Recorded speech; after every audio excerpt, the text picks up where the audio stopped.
Somewhere on your shelf or in an app on your phone, there's probably a Bible. Maybe it's a translation you grew up with. Maybe it's one you downloaded once and barely opened. It has Genesis and Psalms and Revelation. It has the stories most people know, the flood, the commandments, the crucifixion. What it almost certainly does not have is the Book of Enoch. And that's strange, because for hundreds of years, across multiple civilizations and religious traditions, the Book of Enoch was not considered a fringe curiosity or a piece of forbidden folklore. It was read seriously, quoted directly, and treated by some communities as nothing less than inspired scripture. It shaped how ancient people understood angels, evil, judgment, and the structure of the cosmos itself. Then, for most of the world, it quietly disappeared from the official record. Except it didn't really disappear. That's the mystery. It survived in Ethiopian monasteries when the rest of the world had set it aside. It was copied by the communities that produced the Dead Sea Scrolls, who left behind fragments older than most of our biblical manuscripts.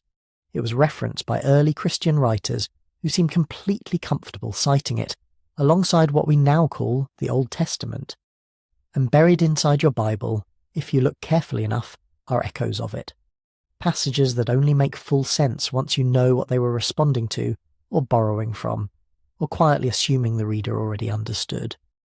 The Book of Enoch is one of those texts that the official story forgot to erase completely, and the question of why it was left out, and how it managed to survive anyway, turns out to be a window into some of the most fascinating tensions in the history of religion, ancient cosmology, and the way human beings have always tried to explain why the world contains so much suffering and chaos. Before we go any further, it's worth separating what popular culture says about this book from what the sources actually tell us. You've probably heard the headlines. Angels came down and slept with human women, giants walked the earth, secret knowledge was stolen from heaven and given to humanity. And yes, those elements are in there. But the Book of Enoch is not primarily a story about giants. It's a text about cosmic order and cosmic rebellion. It's about what happens when beings with power and knowledge choose to use that power against the purposes of the divine. It's about judgment, and about the shape of time, and about where evil actually comes from. The giants are almost a side effect. The real subject is something older and harder to name. At the centre of all of it stands a figure who appears in the Bible for exactly 5 verses. His name is Enoch. In Genesis, he is described as a man who walked with God, which is already unusual language, the kind the text reserves for almost no one else. And then, instead of dying the way everyone else in those early genealogies does, Enoch simply is not, because God took him. That's it. No death, no burial, no explanation. Just a man who walked with God so closely that the boundary between the human world and the divine world somehow dissolved around him. That kind of ambiguity is an invitation, and ancient writers accepted it eagerly. What grew up around those 5 verses was an entire tradition.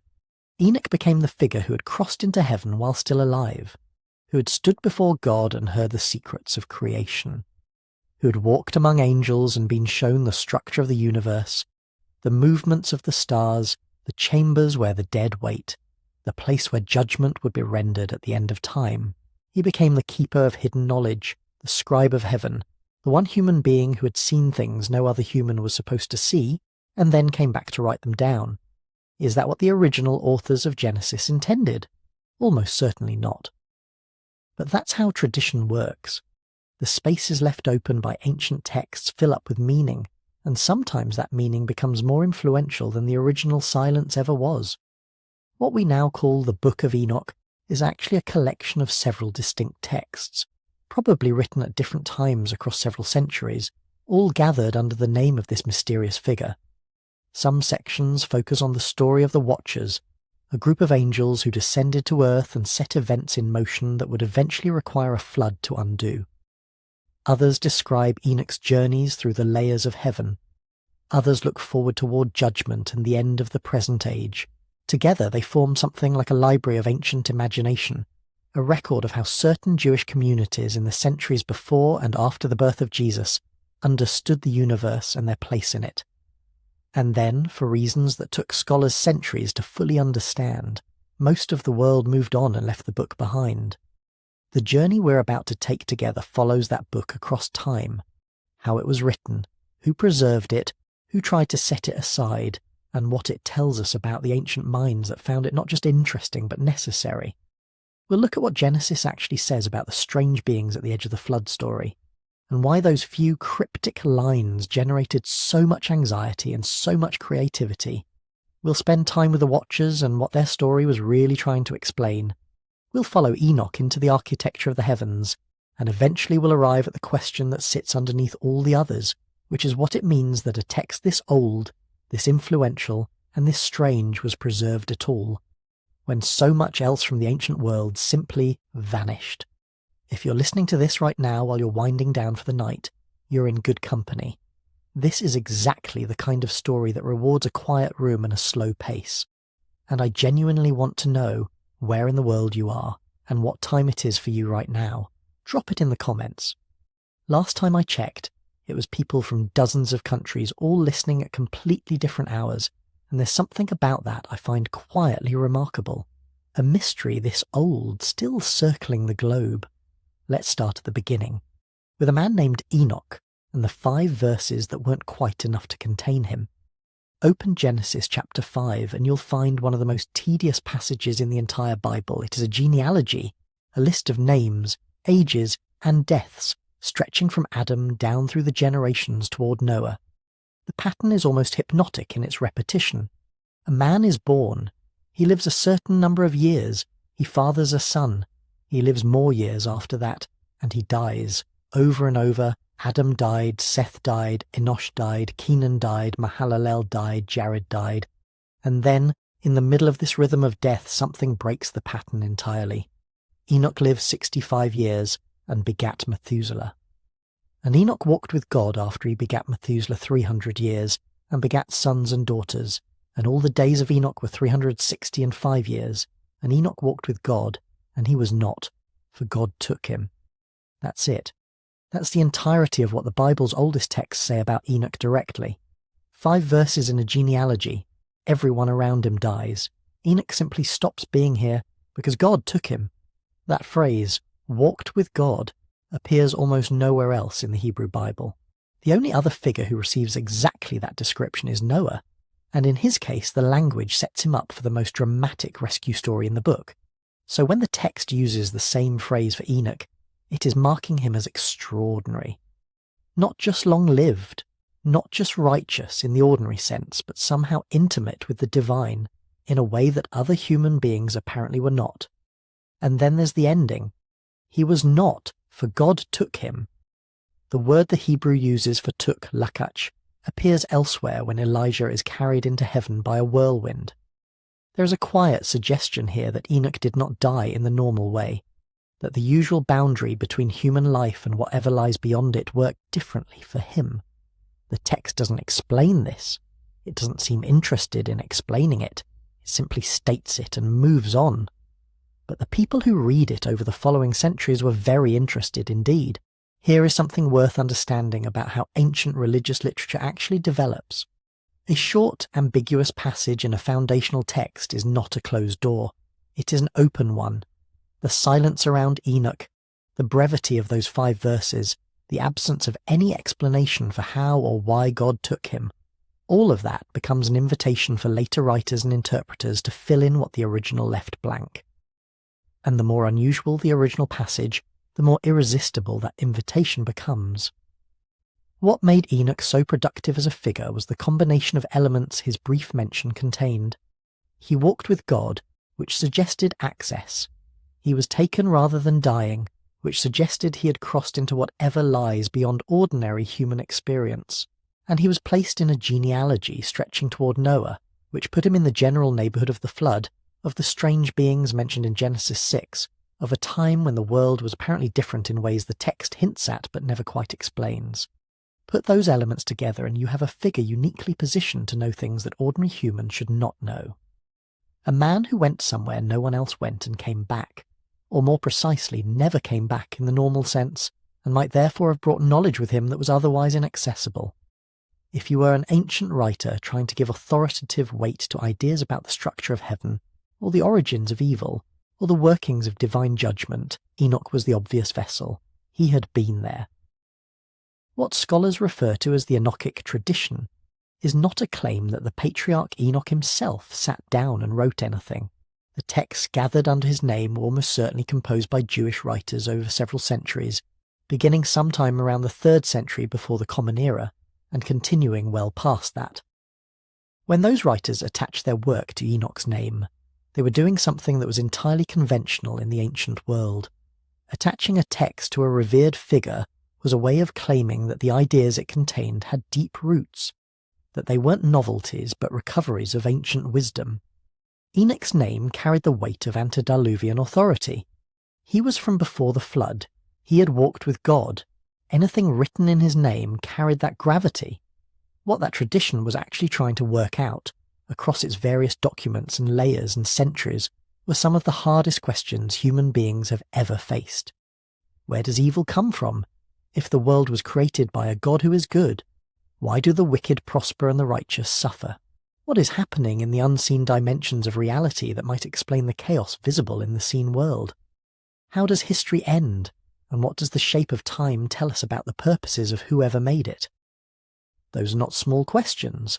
They're the kind that generate entire libraries, and in a certain sense that is exactly what happened. The name of a man who spent 5 verses in a genealogy became a container for some of the most ambitious theological imagination of the ancient world. And this creates the central tension that runs through everything we're going to explore together. On one side, 5 verses, a brief, mysterious, unexplained reference in a genealogy. On the other side, hundreds of pages of text, read across centuries, quoted by serious religious thinkers, preserved at tremendous effort by communities who believed it mattered enormously. The gap between those two things, between the sliver of canonical mention and the enormous weight of what grew from it, is not a problem to be explained away. It's a clue. It tells you something true about how human beings have always reached toward the edges of what the official story permits, and kept reaching even when the official story pushed back. Enoch barely exists in the Bible, and somehow that was more than enough. So when we talk about the Book of Enoch, we're not actually talking about a single, seamless book written at one time by one author. What scholars usually mean is something a bit more precise. First Enoch, or one Enoch. And one Enoch is more like a small library that has been bound between one set of covers. It's a collection of different writings, composed at different times, by different hands, in different moods, all speaking in the borrowed voice of the same ancient patriarch. If you open one Enoch in translation, you don't just get one continuous story. You move through distinct sections, each with its own concerns and its own texture.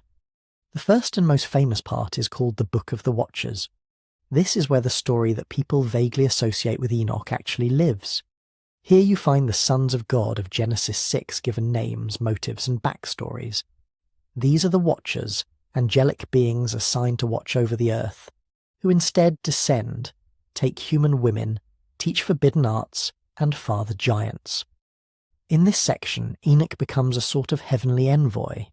He is taken up, shown the cosmic consequences of what the Watchers have done, and sent back as a scribe of judgment, announcing their doom and the eventual cleansing of a world soaked in their violence. Then, several chapters later, the tone shifts. You enter what is traditionally called the Book of Parables, or the Similitudes of Enoch. Here the focus turns from the distant mythic past to the looming future.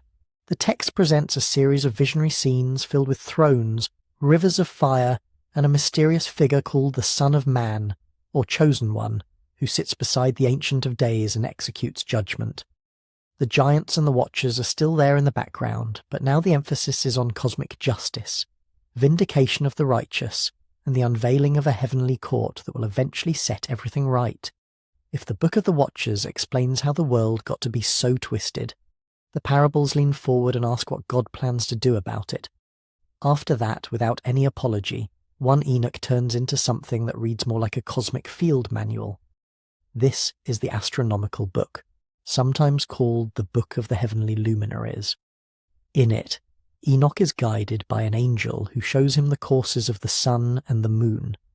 the gates in the horizon through which they rise and set, the mechanisms of the calendar, and the orderly paths of the stars. To a modern reader, this can feel like a strange detour into ancient science, but within the world of the text it has a sharp moral edge. Knowing the true calendar and the correct ordering of times is part of faithfulness. Keeping the wrong calendar, feasting and fasting on the wrong days, is a symptom of disorder. So Enoch is not just being shown a pretty sky. He's being taught how the architecture of creation reflects the will of its maker. The next major block is usually called the Book of Dream Visions. Here the writing changes again, this time into an almost surreal bestiary of symbols. Enoch recounts elaborate dreams in which humans appear as animals, sheep, bulls, birds, while angels and nations show up as other creatures. In these dream parables, Israel's history from Adam to the anticipated end is retold in coded form. You're meant to recognize the Exodus, foreign empires, the desecration of the temple, and the hope for a final restoration, all playing out in the movements of herds and flocks. It is history turned into visionary allegory, a way of seeing human events against a larger hidden backdrop. Finally, the collection closes with what is often called the Epistle of Enoch. This last portion reads less like a vision and more like a set of sermons or pastoral letters delivered from another world. Enoch addresses the righteous and chosen of later generations. He warns them about sinners and oppressive rulers, urges them to hold fast under persecution, promises that hidden wrongs will be exposed and judged, and blesses those who keep wisdom in a corrupt age. The apocalyptic scenery is still present, but the tone is more direct, more exhortational. It is Enoch the preacher, not just Enoch the visionary tour guide. Taken together, these parts do not form a simple linear narrative. They overlap in themes, they circle back to the same questions with different imagery, and they occasionally disagree in detail. That is one of the first clues that 1 Enoch is layered. Most scholars think the Book of the Watchers is the oldest core, probably from the 3rd century BCE. The astronomical book may be roughly contemporary or slightly later. The dream visions and the epistle likely belong to the 2nd century BCE, in the thick of the political and religious turmoil around the Maccabean period. The parables are often dated even later, perhaps 1st century BCE or 1st century CE, though their exact dating is contested. How do scholars reach those conclusions? Not by guessing, and not by mystical intuition. They look at language, at the kinds of Hebrew and Aramaic used in the Dead Sea Scroll fragments, at Greek loanwords in later translations. They compare the concerns of each section with what we know about different phases of Second Temple Jewish history. When a text seems obsessed with foreign kings corrupting the priesthood, or with conflicts over the temple calendar, or with righteous sufferers awaiting vindication, that helps place it against known historical crises. They also compare Enochic ideas with other Jewish writings from the same general period, books like Daniel, Jubilees, or the sectarian scrolls from Qumran, and trace lines of influence and debate. All of this makes sense once you remember what kind of literature 1 Enoch actually is. It belongs to the broad family that scholars call apocalyptic. That doesn't just mean about the end of the world, though that is part of it. It means a mode of writing in which hidden realities are unveiled through visions, angelic tours, symbolic dreams, and revelations of heavenly books. In apocalyptic literature, ordinary history is not the whole story. Behind kings and wars and famines are spiritual powers, cosmic courts, sealed decrees that will someday be opened. Geography is expanded beyond the familiar map. Heaven has levels. The earth has secret chambers where spirits are kept. There are gates in the sky and storehouses for winds and hail. Time itself is structured into fixed periods that move inexorably toward a divinely set climax. At the same time, 1 Enoch is not pure spectacle. Embedded in the visions are clear moral exhortations. The Watchers are condemned not only for crossing a boundary between heaven and earth, but for teaching forbidden knowledge, weapon-making, sorcery, seductive adornment that leads humans into violence and exploitation. Wicked rulers are rebuked for injustice. The righteous poor are promised that their suffering is seen. The message is not just this is how the cosmos works, but given that this is how the cosmos works, here is how you should live. Another piece of the puzzle is the way all of this is delivered. None of the Enochic authors signs their own name. Instead, they write as if Enoch himself is speaking. This practice is called pseudepigraphy, writing under the name of someone else, usually a revered figure from the distant past. To a modern reader used to strict ideas about authorship, that can sound like simple forgery. But in the world of Second Temple Judaism, pseudepigraphy was a recognized literary strategy. Writing as Enoch was not necessarily an attempt to trick readers into thinking the patriarch had literally penned these lines with his own hand. It was a way of saying, these visions belong in the age and perspective of that primordial seer, the one who crossed the boundary between heaven and earth. What we are offering here is not a new religion. It is a recovery of ancient hidden wisdom that has become urgent again. That is what makes 1 Enoch so revealing. It is not a stray curiosity sitting on the edge of Jewish tradition. It is situated right in the middle of the ferment of Second Temple Judaism, sharing language, concerns, and images with books that did become part of the Hebrew Bible and the Christian Old Testament, while also pushing some of those themes further than the later canon would allow. Once you see what 1 Enoch actually is, a layered apocalyptic anthology shaped over generations by communities wrestling with oppression, evil, and divine justice, the next question becomes obvious. How does it talk about the moment when, according to Genesis, the sons of God came down and everything began to go wrong? If you go back to the Bible and look for the origin point of all this, you don't find a full story. You find a fragment. It's in Genesis 6, right on the eve of the flood narrative, and it's surprisingly brief. Now when human beings began to multiply on the face of the ground, and daughters were born to them, the sons of God saw that the daughters of humans were beautiful, and they took wives for themselves, whomever they chose. The Nephilim were on the earth in those days, and also afterward, when the sons of God went into the daughters of humans, who bore children to them. These were the mighty men who were of old, men of renown. That's basically it. A few lines. No names, no clear motives, no detailed consequences beyond a general sense that human wickedness has reached some kind of breaking point. And the next thing that happens is the flood. For many later readers, those verses became a kind of textual fault line. You feel the ground shift under your feet. Who exactly are these sons of God? What does it mean that they took women whomever they chose? Who or what are the Nephilim? Are they giants, heroes, tyrants, something else entirely? The Hebrew itself doesn't settle it. Sons of God can be read as divine beings, members of a heavenly council.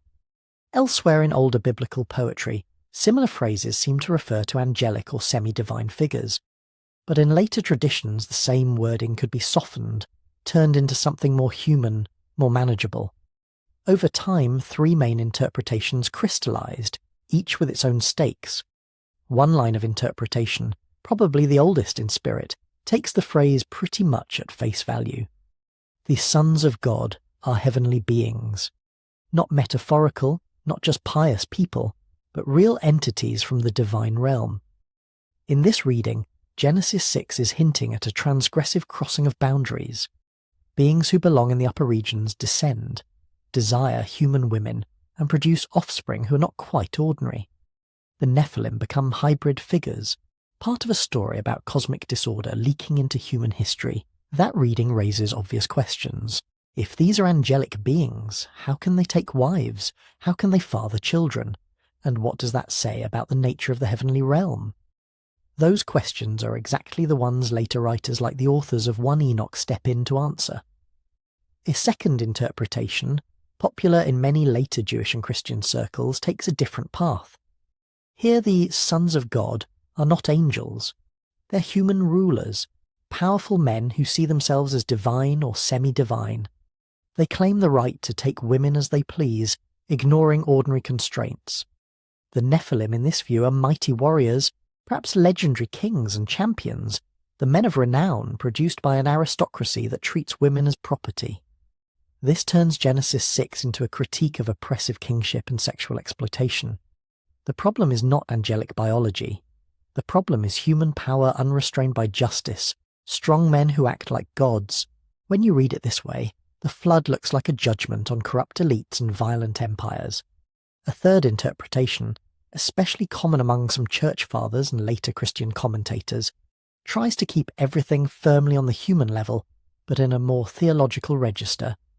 Here the sons of God are identified with the line of Seth, the supposedly faithful descendants of Adam's righteous son. The daughters of humans are linked to the line of Cain, associated with rebellion and violence.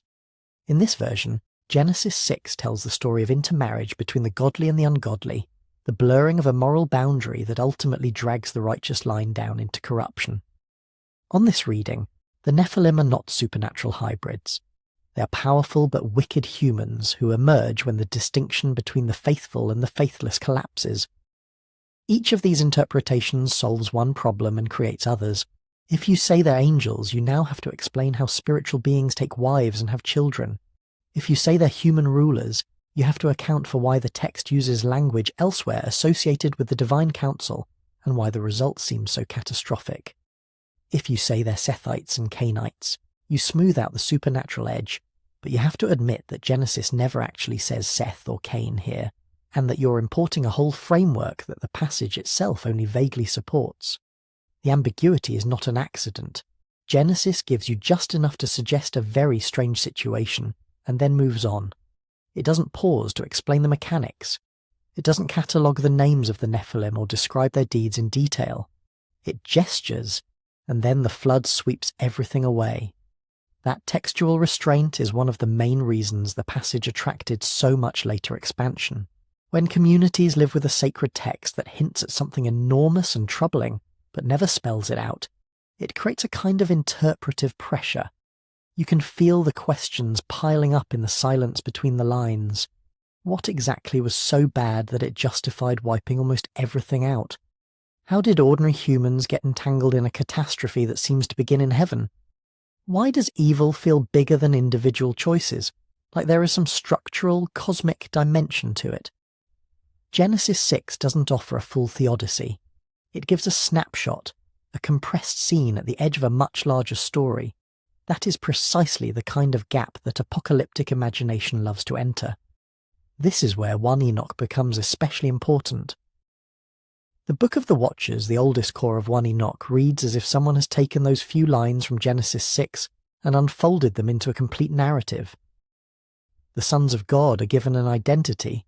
They are watchers, a class of angelic beings set to observe and protect the earth from a distance. The vague taking of wives becomes a formal descent. The watchers choose a mountain. They make a pact. They know what they're about to do is forbidden, and they bind themselves together in an oath not to back out. The Genesis mention of Nephilim and mighty men of old becomes, in 1 Enoch, a generation of giants born from these unions, whose enormous appetites drive them to consume not just human food, but eventually human beings. Violence spreads, not as a series of isolated crimes, but as the logical outcome of a world where beings with immense strength and illicit knowledge exploit everything around them. The fleeting reference to wickedness before the flood is now traced back to specific teachings. In Genesis, we hear that every inclination of the thoughts of their hearts was only evil continually. In 1 Enoch, that evil has sources. Some of the Watchers teach humans how to fashion weapons, how to make cosmetics that inflame desire, how to practice sorcery and divination, how to manipulate the created order for domination and profit. Where Genesis is sparse, 1 Enoch is lavish. Where Genesis is reticent, 1 Enoch is explicit. But it is not simply inventing a new mythology out of thin air. It is reading the same ambiguous verses and asking, in the style of apocalyptic literature, what must be true in the hidden realm for the visible world to look the way it does.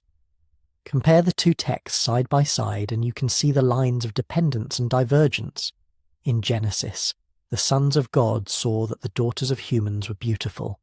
In 1 Enoch, the Watchers saw and desired and said to one another, "Come, let us choose wives from among the children of men." The core idea is the same. Heavenly beings see, desire, cross a boundary. But the apocalyptic version slows the moment down, adds dialogue, reveals motive. In Genesis, the Nephilim are just on the earth in those days, and also afterward. In 1 Enoch, the giants have names, sins, and a fate.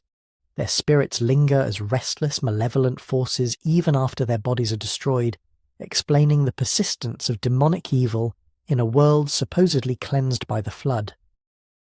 By doing this, 1 Enoch is not trying to replace Genesis. It is performing a kind of serious, imaginative commentary.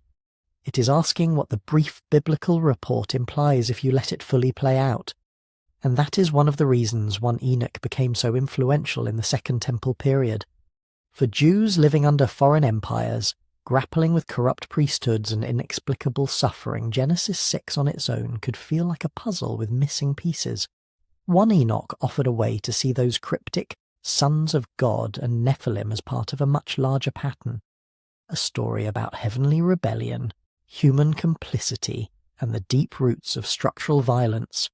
The next step in that story is the descent itself, the moment when the Watchers leave their station, step into human history, and set off a chain reaction that Enoch is later called to witness and judge. In 1 Enoch, the Watchers are not vague spiritual forces. They're a defined class of beings with a job description.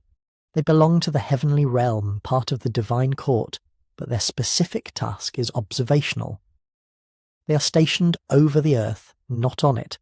Their role is to watch, to record, to ensure that boundaries are kept between heaven and earth, between humans and animals, between life and death. They are guardians of order, posted like sentries along the fault lines of creation. And that is what makes their story so unsettling. The disaster does not begin with obvious villains. It begins with guardians who abandon their post. In the Book of the Watchers, the descent is not an accident. It is not a momentary lapse in judgment. It unfolds like a deliberate operation. A group of these heavenly beings begin to focus their attention downward, not in the way they were assigned, but with a new kind of gaze. They see human women. They desire them. The language echoes Genesis, but the scene is expanded into a council of rebellion. At the centre of that council is a figure named Semjaza. He is portrayed as the leader, the one with enough authority to propose what everyone is secretly thinking, but afraid to say out loud. Semjaza voices the plan. They will leave their station, descend, and take human wives. But he also recognizes the risk. He knows this crosses a line set by the Most High, so he insists on a pact. He is willing to move forward only if everyone binds themselves together in an oath, so that no one can later claim they were coerced. No one can defect when judgment comes. They gather on a specific mountain, Mount Hermon in later versions of the story, and there they swear their oath. The name of the mountain itself is explained as a memory of this moment, a place of the oath. Geography is rewritten as a record of rebellion. This is one of the most important motifs in the book, sin as a conscious, collective decision. The Watchers do not slip. They do not blunder into transgression. They organize it. They ritualize it. They turn rebellion into a covenant. From a literary perspective, Semjaza functions as a narrative anchor. He gives a face and a voice to what might otherwise be an abstract explanation of evil. Historically, we have no way of verifying that a being named Semjaza ever existed or did any of the things described. The text itself is not operating in the mode of modern biography. It is using named characters to explore ideas, responsibility, leadership, complicity. Right alongside Semjaza, another figure emerges as crucial, Azazel. If Semjaza is the ringleader of the descent, Azazel is the embodiment of misused knowledge. In 1 Enoch, Azazel is singled out for teaching humans how to make weapons. Swords, knives, shields, breastplates, along with ornamentation and cosmetics. He shows people how to transform raw materials into instruments of killing and seduction. Again, we're not dealing with verifiable history. We're dealing with a symbolic map. Azazel condenses into one name a whole cluster of anxieties. About technology, about war, about luxury, about the way new skills can amplify both our capacity for beauty and our capacity for harm. In later Jewish ritual, the name Azazel appears in Leviticus as part of the Yom Kippur ceremony. The scapegoat that carries away the sins of the people is sent to Azazel in the wilderness. Many scholars think 1 Enoch is playing with that older tradition. reimagining Azazel not just as a place or a destination, but as an active agent of corruption, whose teachings have to be symbolically exiled and condemned. Taken together, Semjaza and Azazel frame the descent as a double transgression. One side is relational and bodily, crossing the boundary between heavenly beings and human women, violating the proper separation between realms. The other side is epistemic, crossing the boundary between permitted and forbidden knowledge, giving humans tools they are not prepared to handle. This is where the story starts to speak less about angels and more about us. In the Enochic imagination, the problem is not that knowledge itself is bad. The Watchers were, after all, created as beings of insight and perception. The problem is knowledge detached from wisdom and responsibility. Warfare, metallurgy, enchantments, seductive adornment. All of these are portrayed as accelerants poured onto already smouldering human desires. The descent narrative is trying to answer a question that Genesis 6 leaves hanging. Why does evil feel so entrenched, so systemic, so far beyond the sum of individual failings? The Book of the Watchers answers by stretching the story backward and upward. Evil is not reduced to human weakness. Humans are still responsible. We see that in the way they eagerly receive what the Watchers offer, but they are also entangled in a web of influence that begins above them. Violence, exploitation, and idolatry are reframed as the joint project of rebellious heavenly powers and willing human partners. This is a subtle but important shift from some later theological traditions.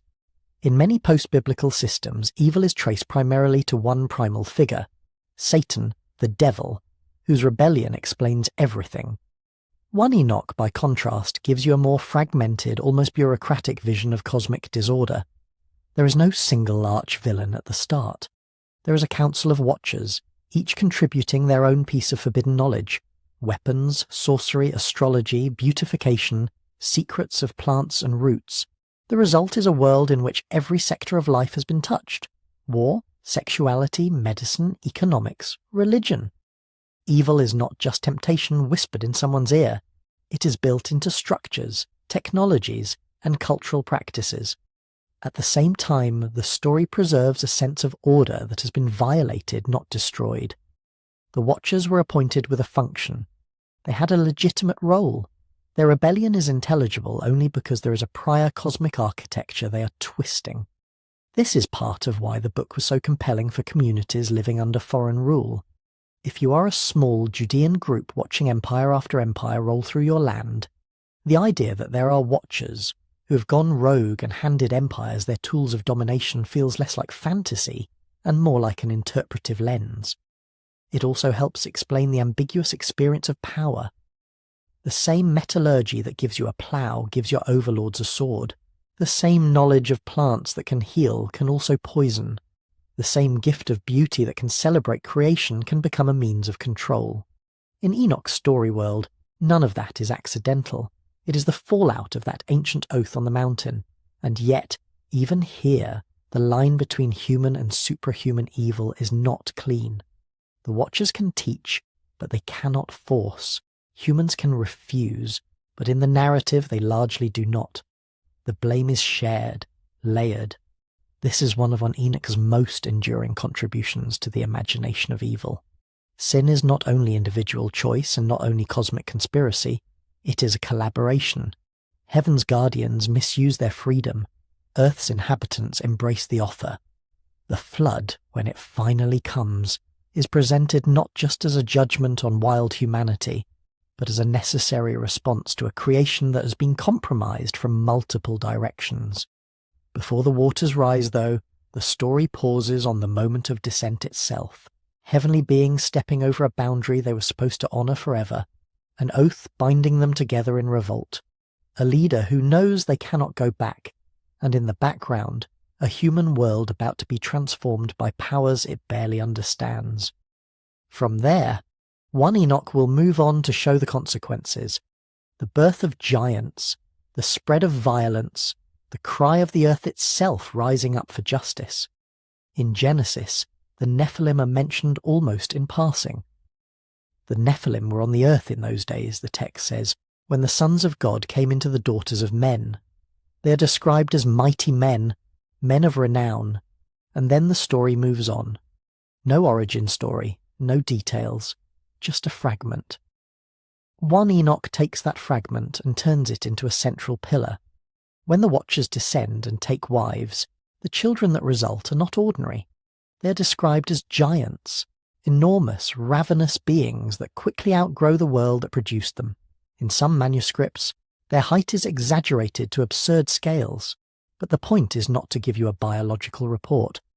The point is to make you feel the way their presence distorts everything around them. The text lingers on one particular trait: hunger. The giants, we're told, begin by consuming what humans normally consume: grain, flocks, resources that could in principle be replenished. Their appetite is not proportionate to the Earth's capacity. They eat and do not stop. When the food runs short, they turn to eating humans. When humans are exhausted, they turn to devouring one another. This is mythic horror, but it is also moral logic. Unchecked desire in Enoch's world does not just strain the system, it cannibalizes it. The giants become a kind of living parable of consumption that cannot recognize limits. They embody what happens when beings with power and appetite are cut loose from the boundaries meant to shape them. They are the biological outcome of the Watcher's crossing, and the social outcome of Azazel's teachings: strengthen violence with no internal break. And as their violence grows, the text says something striking. The earth itself cries out. This motif echoes Genesis 4, where Abel's blood calls from the ground. In Enoch, that idea is expanded. Creation is treated almost as a witness, a victim that can testify. The land is soaked with blood. The animals are dragged into the spiral of corruption. Everything that was supposed to be ordered and fruitful is now groaning under the weight of predation.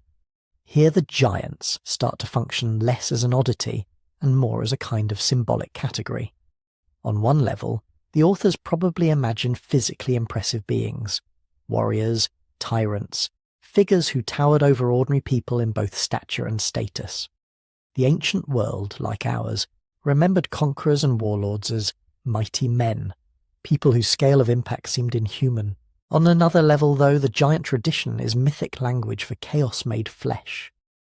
A giant is what greed looks like when you give it a body. A giant is the social effect of violence when it accumulates over generations. A giant is the system that eats people to keep itself alive. Kingdoms built on conquest, economies built on exploitation, technologies that multiply power without multiplying wisdom. 1 Enoch leans into this imagery. The giants are not just big, they are ungovernable. They are the children of broken boundaries, and so they treat every boundary as something to be crossed, between species, between life and death, between what is permitted and what is not. In that sense, they are the perfect mirror of their fathers, the Watchers. What began as a heavenly rebellion now has a monstrous form on earth. This is where Enoch's version of the flood story begins to diverge sharply from the compressed account in Genesis. In Genesis 6, the narrative moves quickly. The sons of God, the daughters of men, the Nephilim, the declaration that every inclination of the thoughts of the human heart was only evil all the time, and then God's decision to wipe out all flesh. The connection between those elements is implied but not spelled out. Second Temple texts like 1 Enoch, the Book of Jubilees, and later traditions refuse to leave those gaps empty. They read Genesis as an outline, almost a set of bullet points, and then fill in the cause and effect. In 1 Enoch, the chain looks like this: Watchers rebel, forbidden knowledge spreads, giants are born, their appetites produce mass violence, the earth and the righteous cry out, and heaven responds with judgment. The flood is no longer just a response to generic human wickedness. It is a targeted act meant to cleanse a world that has been structurally altered by this hybrid offspring. Some passages go even further. The spirits of the slain giants, we're told in later Enochic sections, do not simply disappear. They become wandering, malevolent presences, one ancient way of explaining why the world continues to feel haunted by violence even after the floodwaters recede. Evil, in this model, is stubborn. You can wash away the bodies, but the consequences and patterns continue in less visible forms. This layered explanation of the flood sits alongside the biblical one. not always in perfect harmony, but in conversation, where Genesis emphasizes the moral corruption of all flesh and God's grief over human evil. 1 Enoch stretches the storyline into the invisible realms.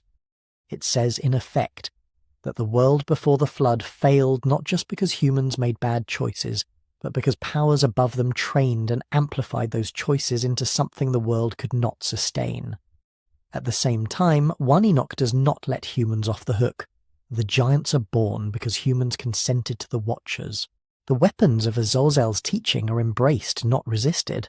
The result is a partnership in destruction that feels eerily familiar if you live in any age of rapid technological change and intensifying warfare. When you put these traditions side by side, the terse biblical narrative, the elaborated Enochic account, the retellings and jubilees, you see a common thread. The pre-flood world is remembered as a time when violence became systemic. In Genesis, the phrase is, "The earth was filled with violence." In Enoch, that line is given texture. You're shown how it fills up, with giants raiding, with armies armed by new metallurgy, with sorcery and enchantments twisting justice, with beauty turned into manipulation, with the poor and weak ground underneath the feet of the mighty. The giant tradition, then, is not an isolated curiosity about big bodies. It is a way of visualizing scale. How large can a problem become before ordinary remedies no longer work? How enormous can structures of exploitation grow before repair is impossible, and only radical judgment, like a flood, can reset the system? For the authors of 1 Enoch, the answer is told through the language of monsters. When sin and knowledge and power align, they create something oversized, something that no single person, no single village can restrain. That is what the giants are. They are a world historical problem given a face. This is why, in Enoch's larger message, the story of the giants is not just sensational background, it is diagnosis. The book is saying, if you want to understand why judgment comes, you have to see how deeply violence has sunk into the bones of creation. You have to recognize how rebellion in the heights becomes exploitation on the ground. You have to see how the appetites of the few become the suffering of the many. Only then does the next movement of the story make sense, when heaven finally intervenes, when Enoch is sent as a mediator, and when the same God who set the boundaries of creation announces new limits on angels, on kings, and on the secret knowledge that unleashed all of this in the first place. In 1 Enoch, the Watchers do more than break a boundary by taking human wives. They also become teachers. The text gives their teaching specific names, and that specificity matters. It does not just say they taught knowledge in the abstract, it catalogues the arts they brought. Azazel, the chief offender, is said to have taught humans how to make swords and knives, shields and breastplates. He reveals how to work the metals of the earth, how to refine and shape them into weapons. Another Watcher instructs in the art of making bracelets and ornaments, in the use of cosmetics to beautify the eyelids, in the secrets of precious stones and dyes. Others introduce enchantments and root-cutting, occult practices and magical formulas. Still others unveil the courses of the stars, the signs of the sun and moon, astrology, and the reading of omens. On the surface, it's a list of Iron Age technologies and esoteric arts. But beneath that, each category points to a deeper anxiety. Weapons are obvious. When you teach metallurgy, you're not just handing someone a tool, you're changing the scale of what violence can do. A stone club can kill a neighbour. A forged sword can lead an army. Weapons in Enoch symbolize power unbound, force multiplied beyond what bare hands can manage. Adornment is subtler. Teaching bracelets, makeup and jewellery sounds harmless, even trivial. Yet in 1 Enoch it becomes part of the indictment. Beauty is being engineered, commodified, weaponized in its own way.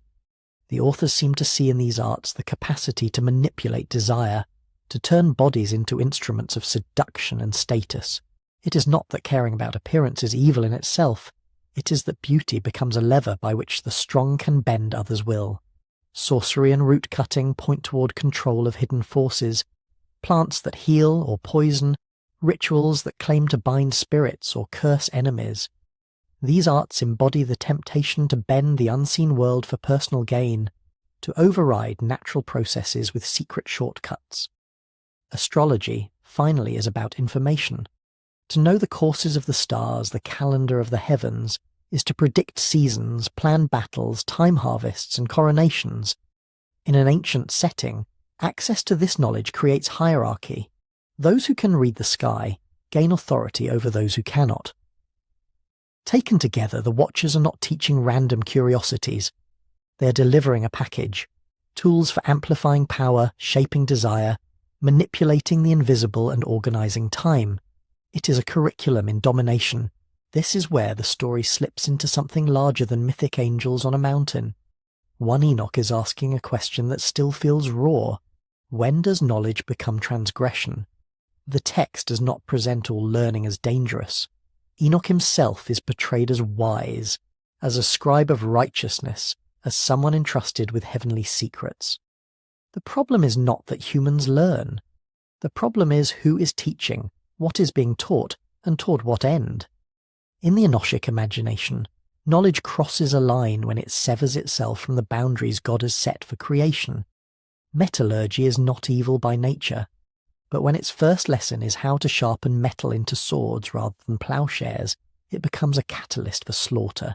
Cosmetics are not intrinsically corrupt, yet when they are introduced in this story as part of a seduction plot by rebel angels, they become symbols of desire detached from covenant and responsibility. Sorcery and astrology occupy a particularly charged space. They look like rival systems of wisdom, a way of accessing guidance and security without going through God. To seek revelation from stars and spirits in this framework is to bypass the moral demands that come with divine instruction. You can get insight without repentance, advantage without accountability. So the ethical question in 1 Enoch is not simply, is this fact allowed? It is, what happens to the world when this kind of knowledge is placed in these kinds of hands for these kinds of purposes? The answer in the story is written in blood. The teachings of the Watchers are not neutral information. They are accelerants poured onto existing human tendencies toward greed, fear, and status-seeking. The result is not enlightenment, but giants ravaging the earth, cities arming for war, elites adorning themselves while the land cries out. Viewed this way, the Book of Enoch reads like a reflection on technology, an empire wrapped in ancient myth. Weapons technology changes the scale of empire. When a few possess cutting-edge arms, they can organize conquest. The list of swords and shields in Enoch sounds like a catalogue of early statecraft, how to create a monopoly on legitimate violence. The authors are watching, or remembering, the rise of kingdoms whose power depends on organized killing, and they place that origin not in human ingenuity but in a catastrophic angelic lesson plan. Adornment and luxury goods map onto economic exploitation. Precious stones and dyes are not found everywhere. They require trade routes, extraction, labour. To prize them is to build systems that move wealth toward the few. In Enoch, the fascination with jewels and cosmetics is not harmless decoration. It is the visible face of a deeper inequality. Sorcery and astrology, in turn, resemble ideological tools. They promise control over uncertainty, access to the favour of gods, predictable outcomes in war and politics. In a world of empires, such knowledge can legitimate power. If you can say, the stars favour my reign, or the omen justifies this campaign, you wrap violence in a cloak of inevitability. 1 Enoch critiques all of this by placing it under the label of corrupted instruction. The problem is not that instruction exists, but that it has been hijacked. This puts the book in tension, but also in dialogue, with the biblical wisdom traditions that survived into the canon. In Proverbs, wisdom is portrayed as a woman calling in the streets, inviting the simple to learn. The fear of the Lord is the beginning of knowledge. Skill in living, in work, in speech, is celebrated as a gift. Ecclesiastes can be skeptical about what knowledge achieves, but it still values understanding. Even Job, wrestling with suffering, is ultimately confronted with a vision of divine wisdom woven into creation. These texts assume that the world is intelligible and that humans are called to grow in discernment. They warn against arrogance and misuse, but they do not depict learning itself as a trespass. 1 Enoch narrows the focus. It looks at a specific set of teachings, how to wield force, how to manipulate appearance, how to harness occult power, how to script reality by the stars, and says, these are not just skills, these are corruptions of wisdom, because they sever knowledge from righteousness. They are revelations that cost too much. At the same time, Enoch is not anti-revelation. The very structure of the book assumes that there are secrets God intends to disclose. Enoch is taken up, shown heavenly tablets, given visions of cosmic order and future judgment. The difference is that his knowledge flows downward legitimately, authorized and framed by divine justice. The Watcher's knowledge flows downward illicitly, smuggled across a boundary for personal gratification. In this light, the category of forbidden knowledge in 1 Enoch is not about keeping humans permanently ignorant. It is about guarding the world against forms of knowing that magnify power faster than they cultivate virtue. When the book portrays heaven responding with judgment, binding the Watchers, condemning Azazel, decreeing the destruction of the giants, it is not just punishing curiosity. It is reasserting that instruction itself must be ordered. There is a right teacher, a right time, a right context for truths that change how we live. For the communities that cherished Enoch, this framework offered a way to talk about the seductions of their own age. Technological advances, imperial propaganda, esoteric practices in neighbouring cultures, all could be seen as echoes of the Watcher's curriculum. The question was not whether these arts worked, but what kind of world they were building, and who paid the cost. And that cost, in Enoch's telling, is always communal. The gifts of the Watchers do not stay in private. They spill out into economies of violence, cultures of vanity, spiritual marketplaces where everything sacred is for sale. Forbidden knowledge is not forbidden because it is too abstract for humans to grasp. It is forbidden because, once unleashed, it tends to break the weak first and the earth itself last. Set alongside biblical wisdom literature, 1 Enoch becomes a kind of dark mirror. Where Proverbs imagines instruction that leads to life, Enoch imagines instruction that leads to flood. Where canonical texts invite seekers into a path where knowledge and fear of the Lord grow together, Enoch warns that there are also other paths, brilliant, glamorous, effective, that end in giants, in cries from the ground, in a world that must be reset. In that gap between two visions of instruction, the wise and the corrupted, the figure of Enoch stands as a counter-teacher. If the Watchers are the archetype of illicit revelation, he becomes the model of faithful reception, and it is from that position, as scribe and mediator, that he is taken beyond the ruined earth to see what a rightly ordered cosmos is supposed to look like. When the corrupted instruction of the Watchers reaches its peak, the story does something unexpected. Instead of keeping Enoch on the devastated earth, it sends him away from it. In 1 Enoch, the answer to chaos is not just a bigger threat or a louder command. It is a tour. Enoch is taken on a series of journeys, led by angelic guides through a universe that is anything but random. The tone shifts from the violence of giants to something almost serene, even when the images themselves are frightening. The world is burning, but Enoch is being shown why it will not burn forever. The geography of these journeys is strange on purpose. He's taken to mountains that are made of metals, one of iron, one of copper, one of silver, one of gold, one of soft metal, and one of lead. To us, it sounds like fantasy. To the ancient imagination that told this story, it is like walking through the periodic table rewritten as landscape. These metal mountains mirror the very arts that Azazel taught on earth. Down below, people are learning to pull ore from the ground and hammer it into swords and ornaments. Up here, Enoch sees that metals belong first to creation itself. They have fixed places. They are not just raw material for human ambition. They are features in a cosmic architecture that God has already measured and weighed. He's shown rivers of fire, blazing channels that seem to run not just across land, but through the very structure of heaven and earth. Sometimes these fiery streams are linked to the sun's path, sometimes to judgment, sometimes to the places where rebellious forces are eventually confined. Fire on earth, in the Watcher's world, is smelting and weapon-making and destruction. Fire in Enoch's tour becomes something else, a stable component of the cosmos, dangerous but contained, serving divine purposes. He visits the prisons of the stars and the hosts of heaven. That phrase alone is worth pausing over. In most ancient cultures, stars are divine or semi-divine. They wander, they influence, they are worshipped. In 1 Enoch, they can be imprisoned. Enoch is taken to a place where errant stars, heavenly bodies that didn't keep their appointed course, are bound in darkness until the day of judgment. The image is stark. Even the sky has jails. Even natural forces, when they trespass the limits set for them, are not above discipline. The symbolic geography continues. There are hollow mountains filled with blazing pillars. There are winds stored in chambers ready to be released at their times.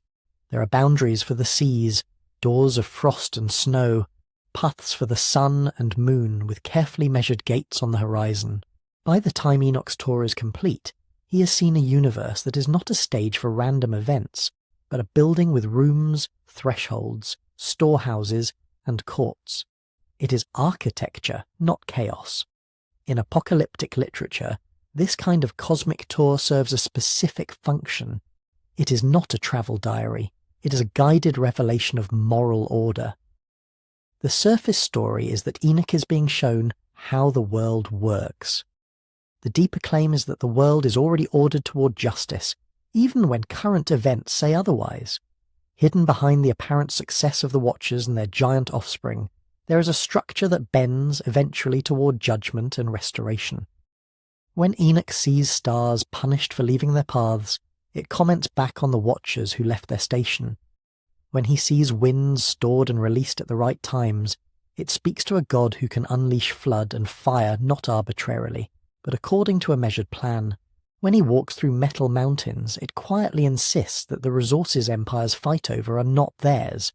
They're on loan, they have owners. For communities under pressure, people who felt that the wicked prospered, that foreign powers ruled, that the world had slipped out of joint, these journeys said, no, the joints are still there. You just cannot see them yet. The moral skeleton of the universe is intact. One part of 1 Enoch leans into this question of order with almost obsessive precision. Scholars call it the astronomical book, or the Book of the Luminaries. Here, Enoch is shown the courses of the sun and moon, the lengths of days and nights, the gates in the horizon through which the luminaries rise and set, the way the year should be measured. It is dense, repetitive, almost technical. To many readers, it feels like a sudden gear shift, from mythic drama to something that looks like a priestly notebook. Beneath the long lists and cycles lies a practical concern: calendars. In the Second Temple period, Jewish groups debated how to mark sacred time. Should you follow a lunar calendar where months track the phases of the moon and years must be adjusted with extra months? Or a solar-based system of fixed 364-day years, easier to regularize for festivals and priestly duties? The astronomical book sides clearly with a solar or solar-like system. It presents a cosmos in which the heavenly bodies move with perfect regularity, establishing a calendar that is itself righteous. To keep the right calendar in this view is to align yourself with the very pattern of creation. To keep the wrong one is to be out of sync with the moral fabric of the universe. This is more than fussy timekeeping. If the priests who control the temple calendar are using what Enoch's book portrays as a corrupt system, then their sacrifices and festivals are mistimed. Their service is disordered. The authority to define holy days becomes a site of conflict, and Enoch's visions function as an appeal to a higher court. In that light, the heavenly journeys and the astronomical revelations work together. One maps space, the other maps time. Both insist that creation itself is structured toward accountability. Judgment in this framework is not a sudden intrusion into an otherwise neutral universe. It is what happens when things that have long been misaligned are brought back into conformity with their design. When Enoch sees valleys where rebellious angels will be held, he is not watching God invent a punishment on the fly. He's seeing that there has always been a place set aside for what does not belong. When he learns the true length of the year, he is not getting a random fact. He's being invited into a pattern where feasts, Sabbaths, and jubilees fall where they ought to fall, matching heavenly rhythms. For some modern scholars, these visions look like the work of priestly or scribal circles, people deeply invested in temple liturgy, festival cycles, and the legitimacy of particular calendars. They find echoes of older Babylonian astronomical traditions filtered through a distinctively Jewish lens. The careful gate-by-gate descriptions of solar movement resemble royal and priestly lore from Mesopotamia, repurposed here not to glorify kings, but to underwrite covenantal faithfulness. Others see layers, perhaps older mythic materials about cosmic mountains, underworld rivers, and star gods have been stitched into a new narrative, where monotheism has tamed them. The stars lose their independence and become obedient luminaries. The mountains of the gods become features in a world spoken into being by one creator. Still others suggest that the visions reflect internal Jewish disputes about who truly guards sacred knowledge. The official temple priesthood in Jerusalem aligned with certain calendars and powers versus dissident groups, like those who would later leave us the Dead Sea Scrolls, who claim that the majority had gone astray. In that context, having Enoch, the pre-flood patriarch, the righteous scribe, receive direct instruction on cosmic architecture is a way of saying, the blueprint is ours, not theirs. However we pass the sources, the shape of the message is consistent. Against a story in which knowledge is weaponized from below, Enoch offers a counter-vision of knowledge entrusted from above. The universe he's shown is not neutral territory for angels and humans to exploit. It is a moral building, with weight-bearing beams and load-bearing walls. Mountains, stars, winds, and calendars are all parts of a structure that cannot, in the long run, be bent without consequence. Seen this way, the heavenly journeys are not an escape from history, they are a perspective on it. They reassure readers that the corrupt lessons of the Watchers are temporary intrusions, not the final word. They hint that those who seem to control the metals, the stars, and the times are in reality renters in someone else's house, and they prepare the way for what comes next, a universe where even angels are judged, where mercy has boundaries, and where the limits placed on power, human and heavenly alike, are not arbitrary rules, but reflections of the way the cosmos itself is built. When the story turns from geography to courtroom, the tone shifts again. The same universe that has storehouses for wind and prisons for stars also has a legal system. In 1 Enoch, judgment is not an abstract idea. It unfolds in hearings, petitions, written decrees. It looks deliberately like law. The pivot comes when the Watchers realize what their rebellion has set in motion. Their giant offspring are devouring the earth. Violence and bloodshed are everywhere. The humans they lusted after and instructed are crying out under the weight of war, sorcery, and oppression. In the narrative, those cries reach heaven. God does not speak first to the Watchers. He speaks to the good angels and sends them down with messages of judgment and rescue. But something unexpected happens. The Watchers, now terrified, ask for mediation. They cannot approach the divine throne themselves, so they look for an intercessor. They choose Enoch. This is one of the strangest and most important moves in the book. The same human who's been walking through metal mountains and star prisons is now summoned as a scribe, a go-between. The angels who once descended in power now send a frail, mortal figure upward as their legal representative. The narrative lingers on the details. The Watchers beg Enoch to write a petition on their behalf. He records their words. He reads the document to them. Then he journeys to the place where the divine glory rests and presents their plea.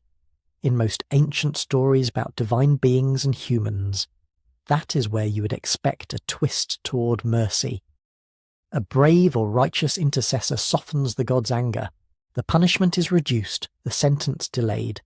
Enoch does intercede, but the answer he receives is absolute. In a vision, he is told to send this reply back to the Watchers. Their petition will not be granted.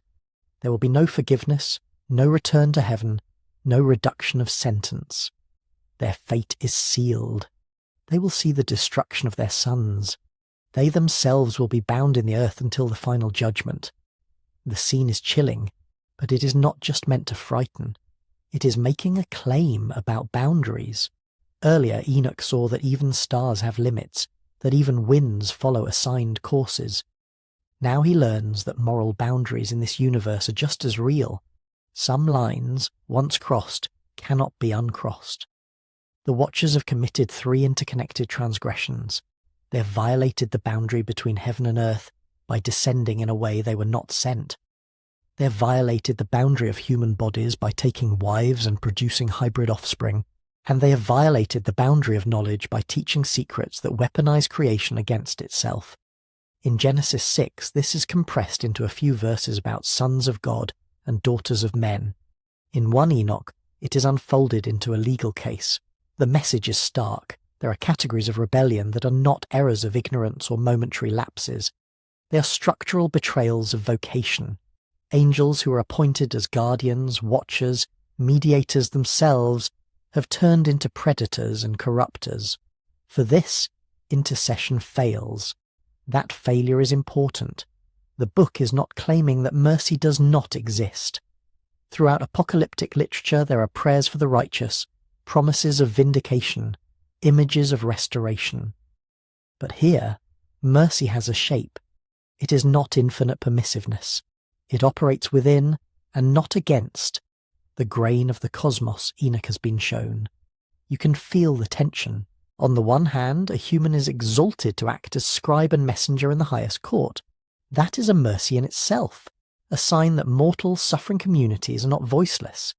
Their representative stands where rebellious angels feared to stand. On the other hand, that same representative is told to deliver a refusal. The decree is written.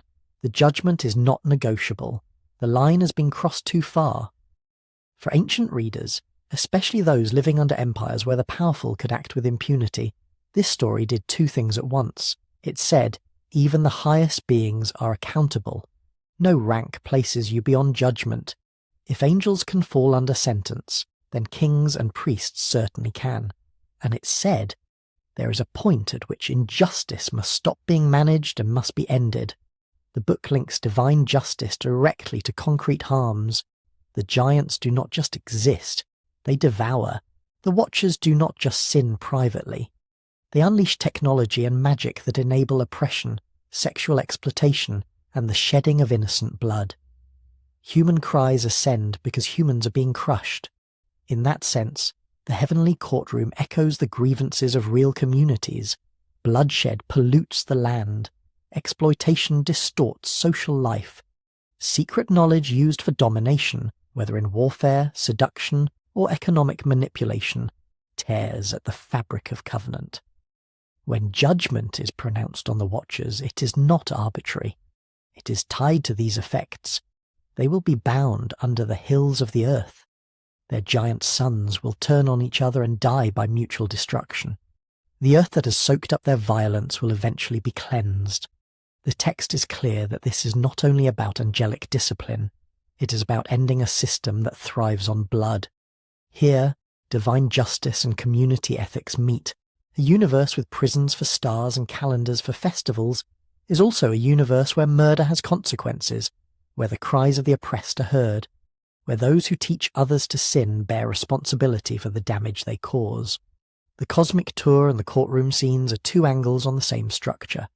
Ritual impurity, economic exploitation, violent rule, these are not just social issues.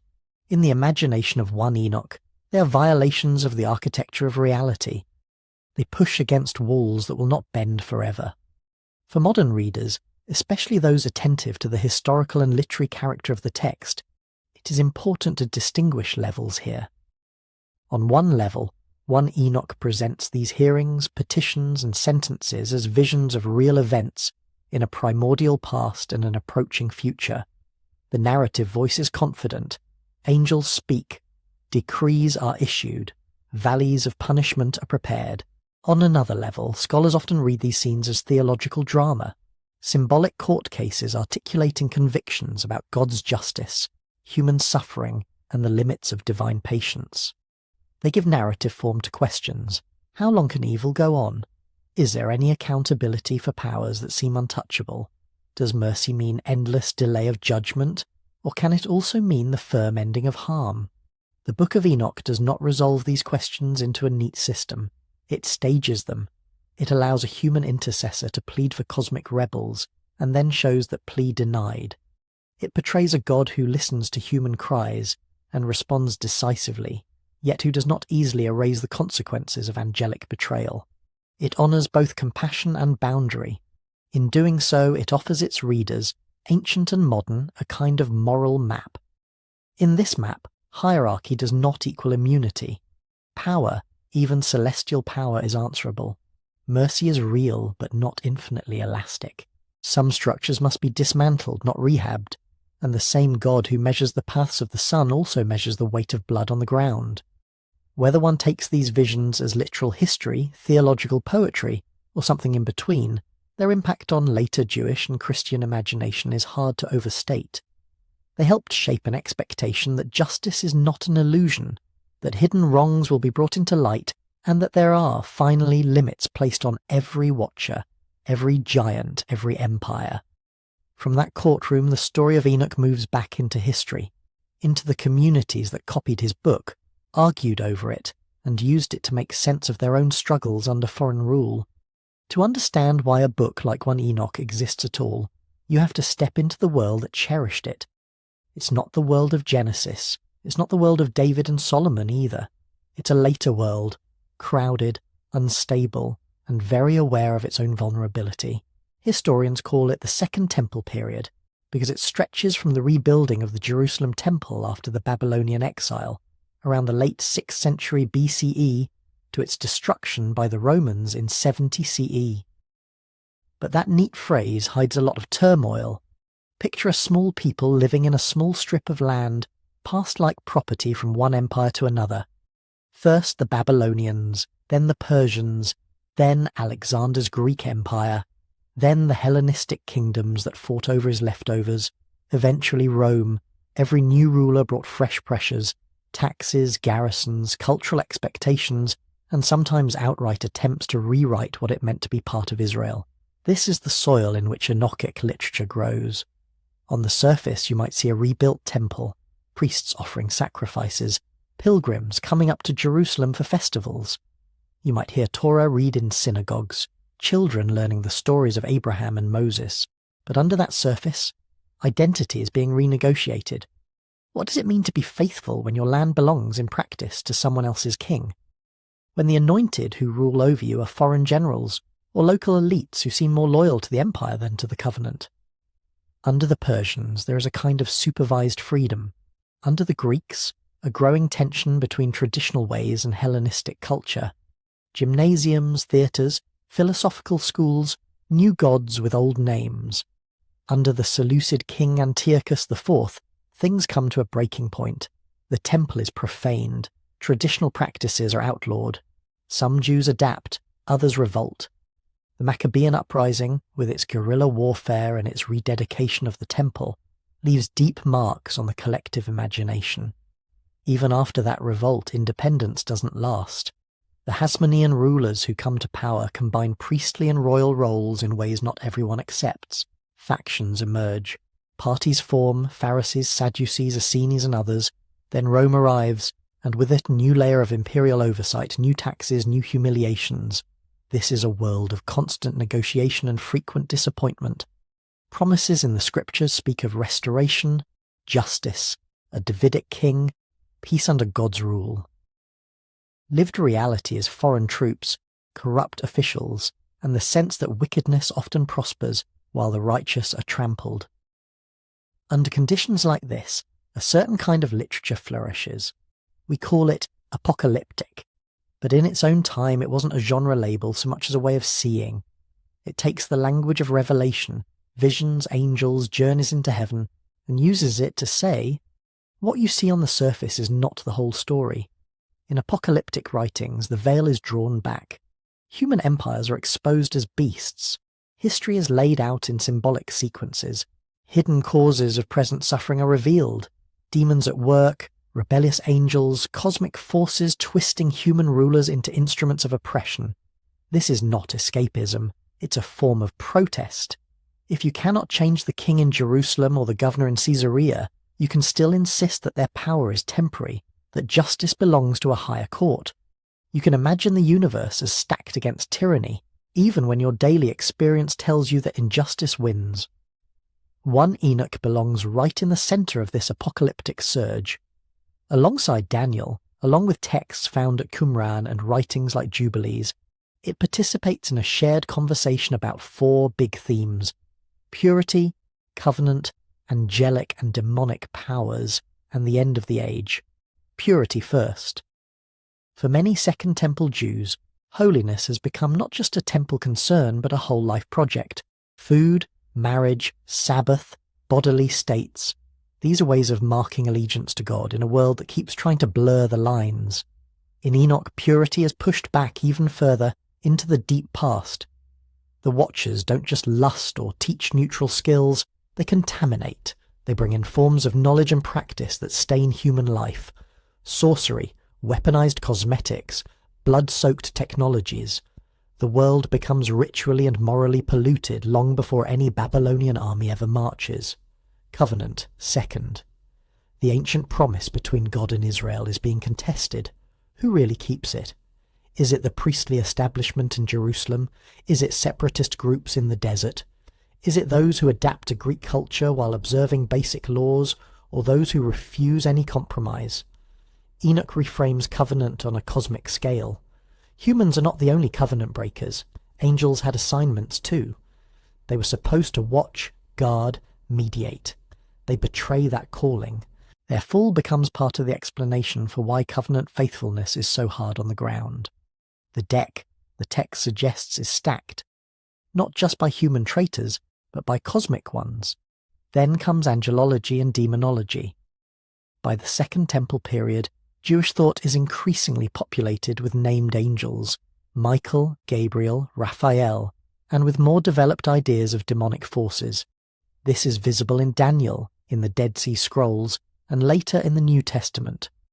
Enoch pushes this into elaborate detail. Angels have ranks, tasks, territories. Some watch stars, others preside over winds, seasons, human destinies. The Watchers themselves are a particular order with a particular failure. Their offspring, the giants, become restless spirits after their deaths, roaming the earth, afflicting humans. In later Jewish and Christian thought, these restless spirits are one root of demon language, evil presences tied to an ancient catastrophe. Finally, eschatology, thinking about last things. Second Temple Jews do not all agree about how the story ends.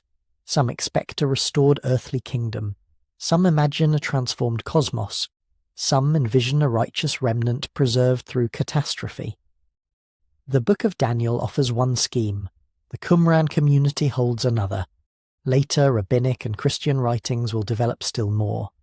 Enoch adds its own layers. In its visions, history moves toward a decisive divine intervention. The Watchers are bound. The giants are destroyed. The earth is renewed. The righteous dead are vindicated.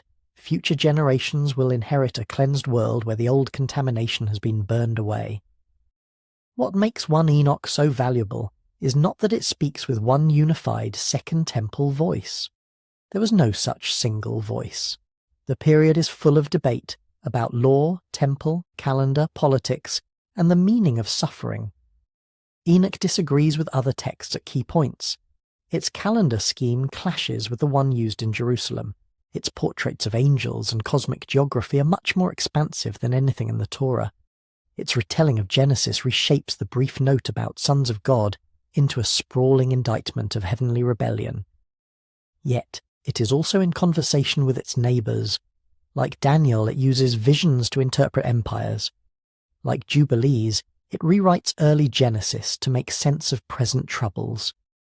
Like the Dead Sea Scrolls, it draws a sharp line between a polluted world order and a righteous community that must remain faithful under pressure.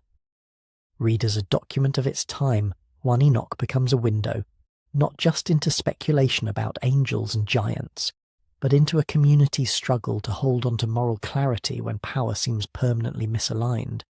Instead of saying, "This is just the way the world is," the book insists that the world is out of joint. Violence, exploitation, and secret knowledge used to dominate are not normal. They are symptoms of a deeper betrayal that reaches back into the structure of creation itself.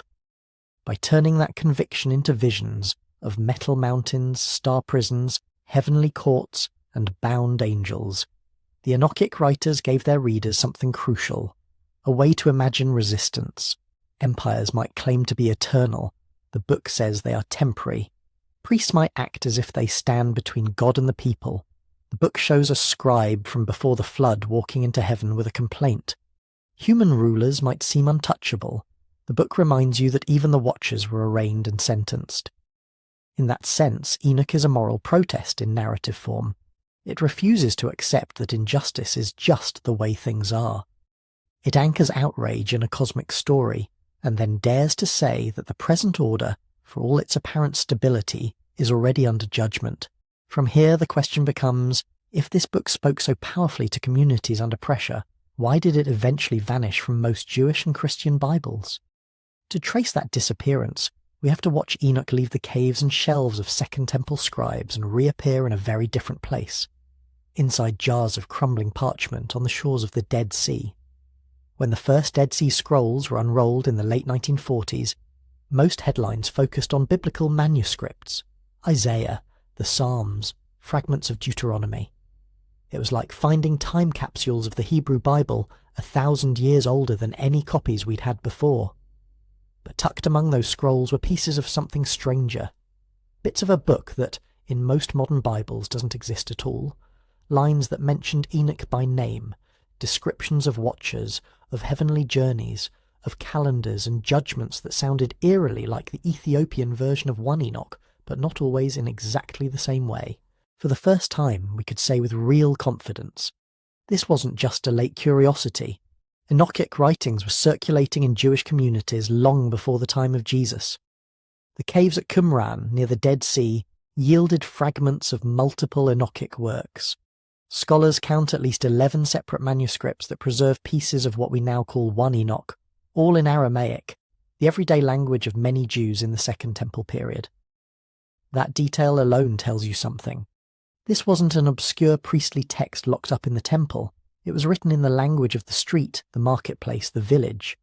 Whatever else we say about it, 1 Enoch was meant to be read, copied and heard by ordinary people.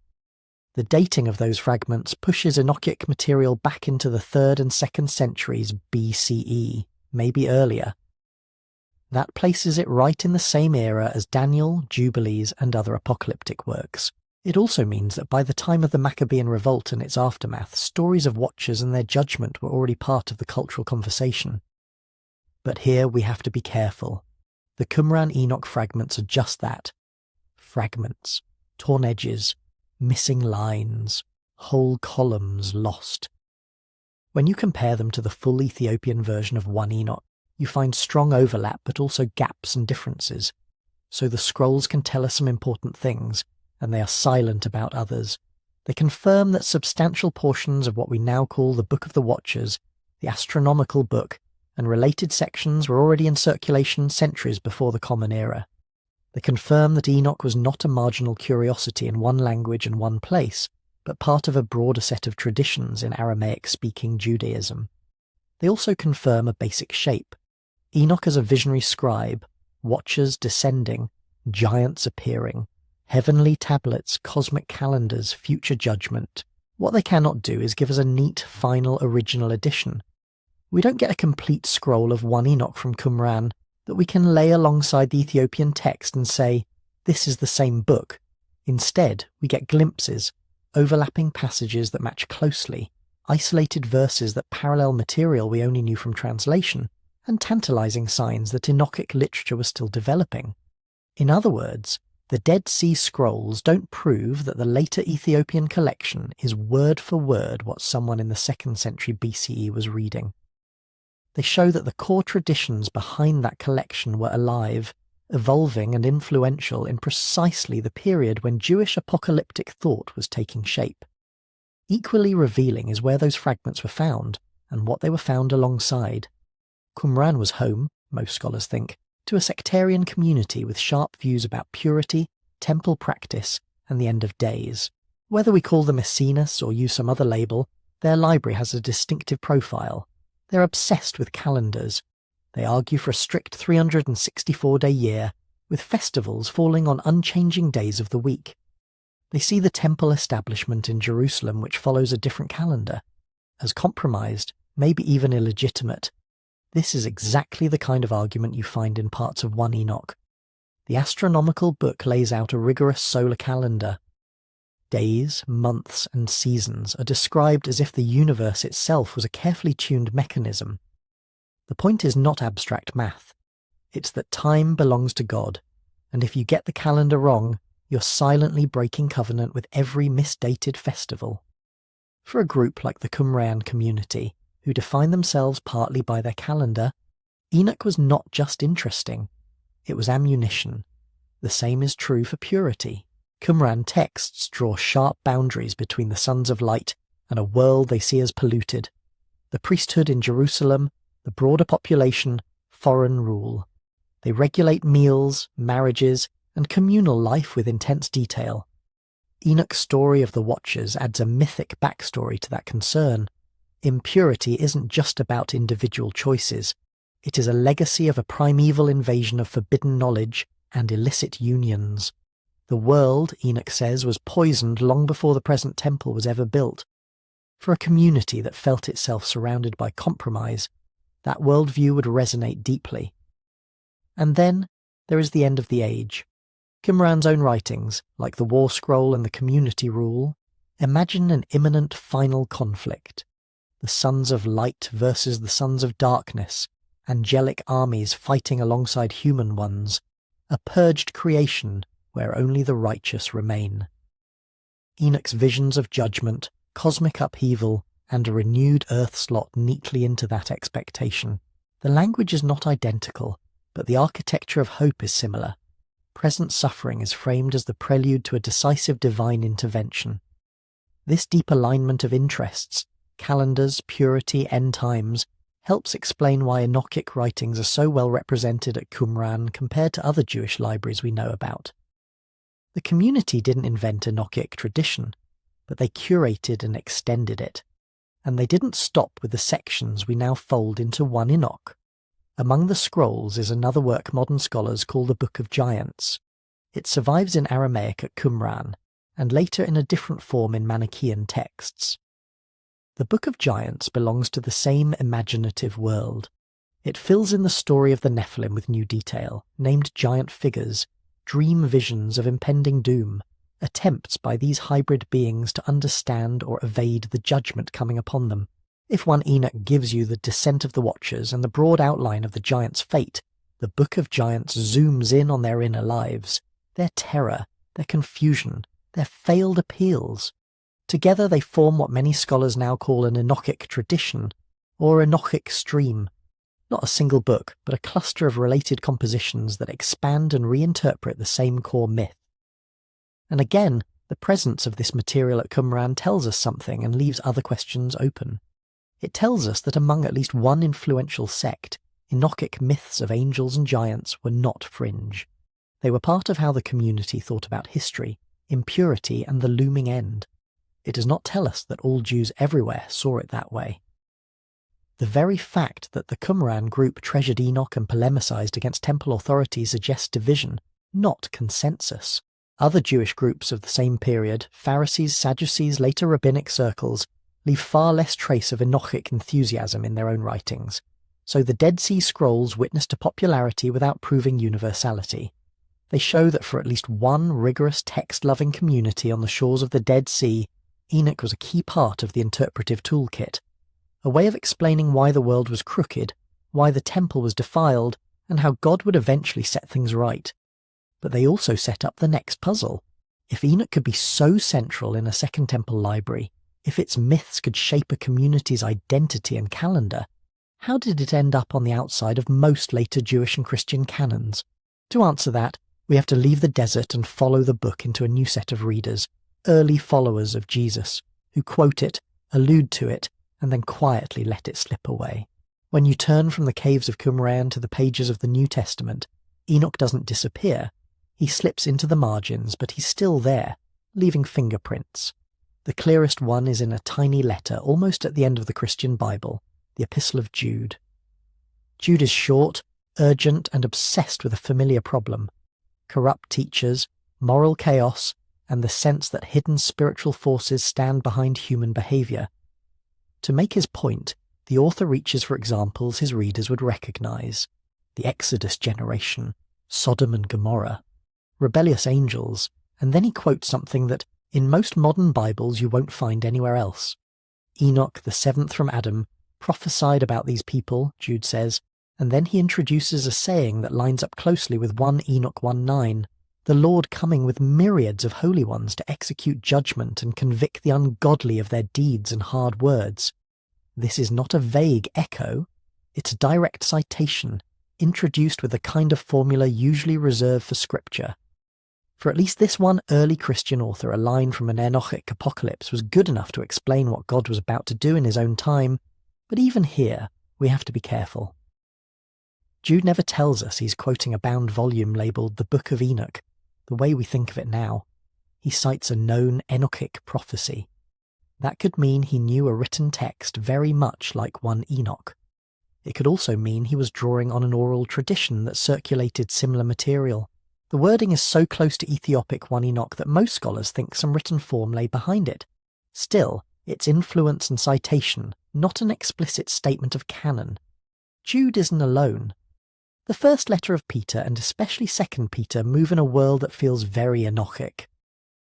2 Peter talks about angels who sinned, being cast into gloomy chains of darkness until judgment.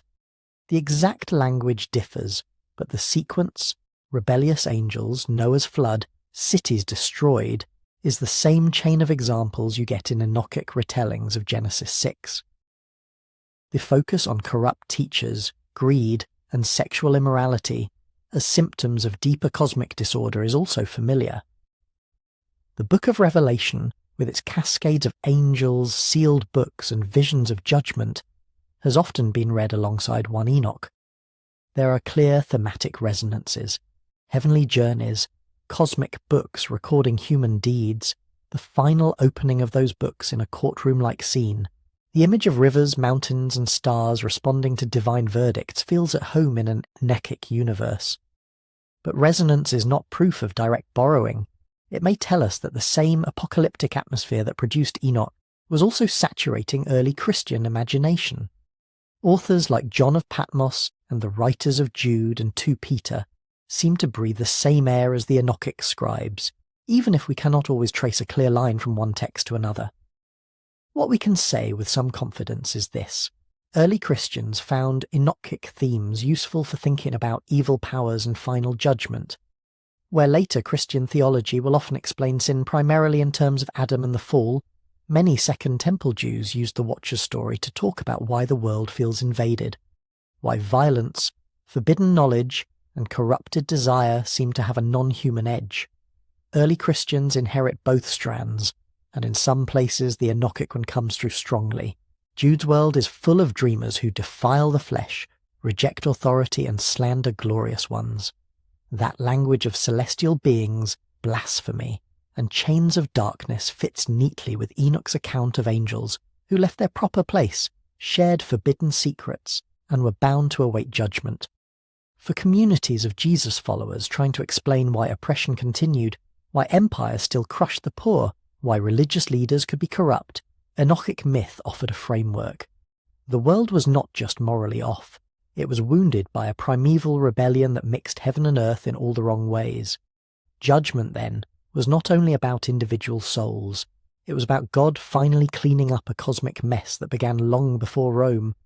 At the same time, Christian writers didn't treat Enoch uniformly, and they did not all treat it as scripture. In some regions, the book, or at least major portions of it, remained well known. Church fathers writing in Greek and Latin occasionally mention Enoch by name. Tertullian, a North African theologian in the late 2nd and early 3rd century, is a famous example. He clearly knows the Watcher's story from Enochic tradition, and at one point defends the book's authority, arguing that it was rejected by some Jews but ought to be respected by Christians, especially given Jude's citation.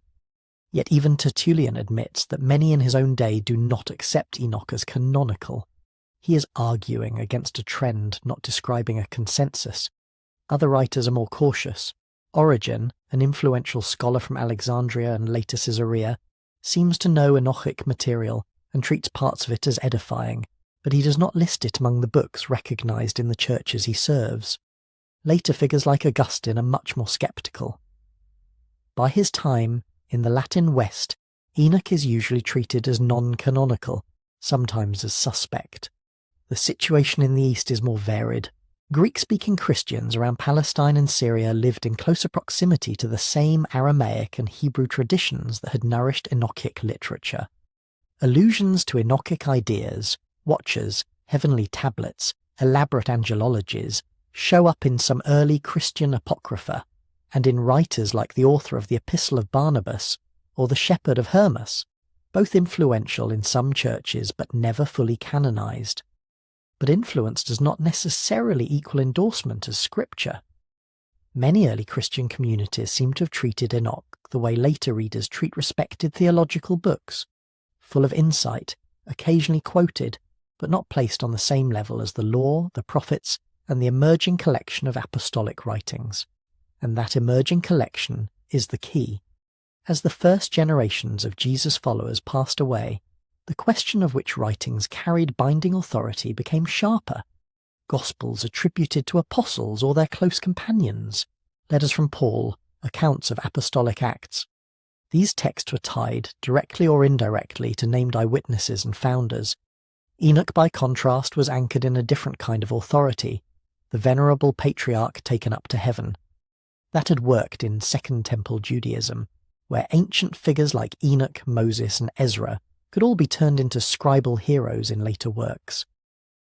But in Christian circles, gradually, the criterion shifted. Texts that could plausibly be traced to the apostles, or at least to the apostolic age, rose in status. Texts whose origins were more opaque, or which came through Jewish circles that Christians increasingly saw as other, began to lose ground. This did not happen overnight, and it did not happen everywhere at the same pace. Some local lists of Christian scriptures from the 2nd and 3rd centuries are flexible, including books that were later excluded and omitting some we now consider central.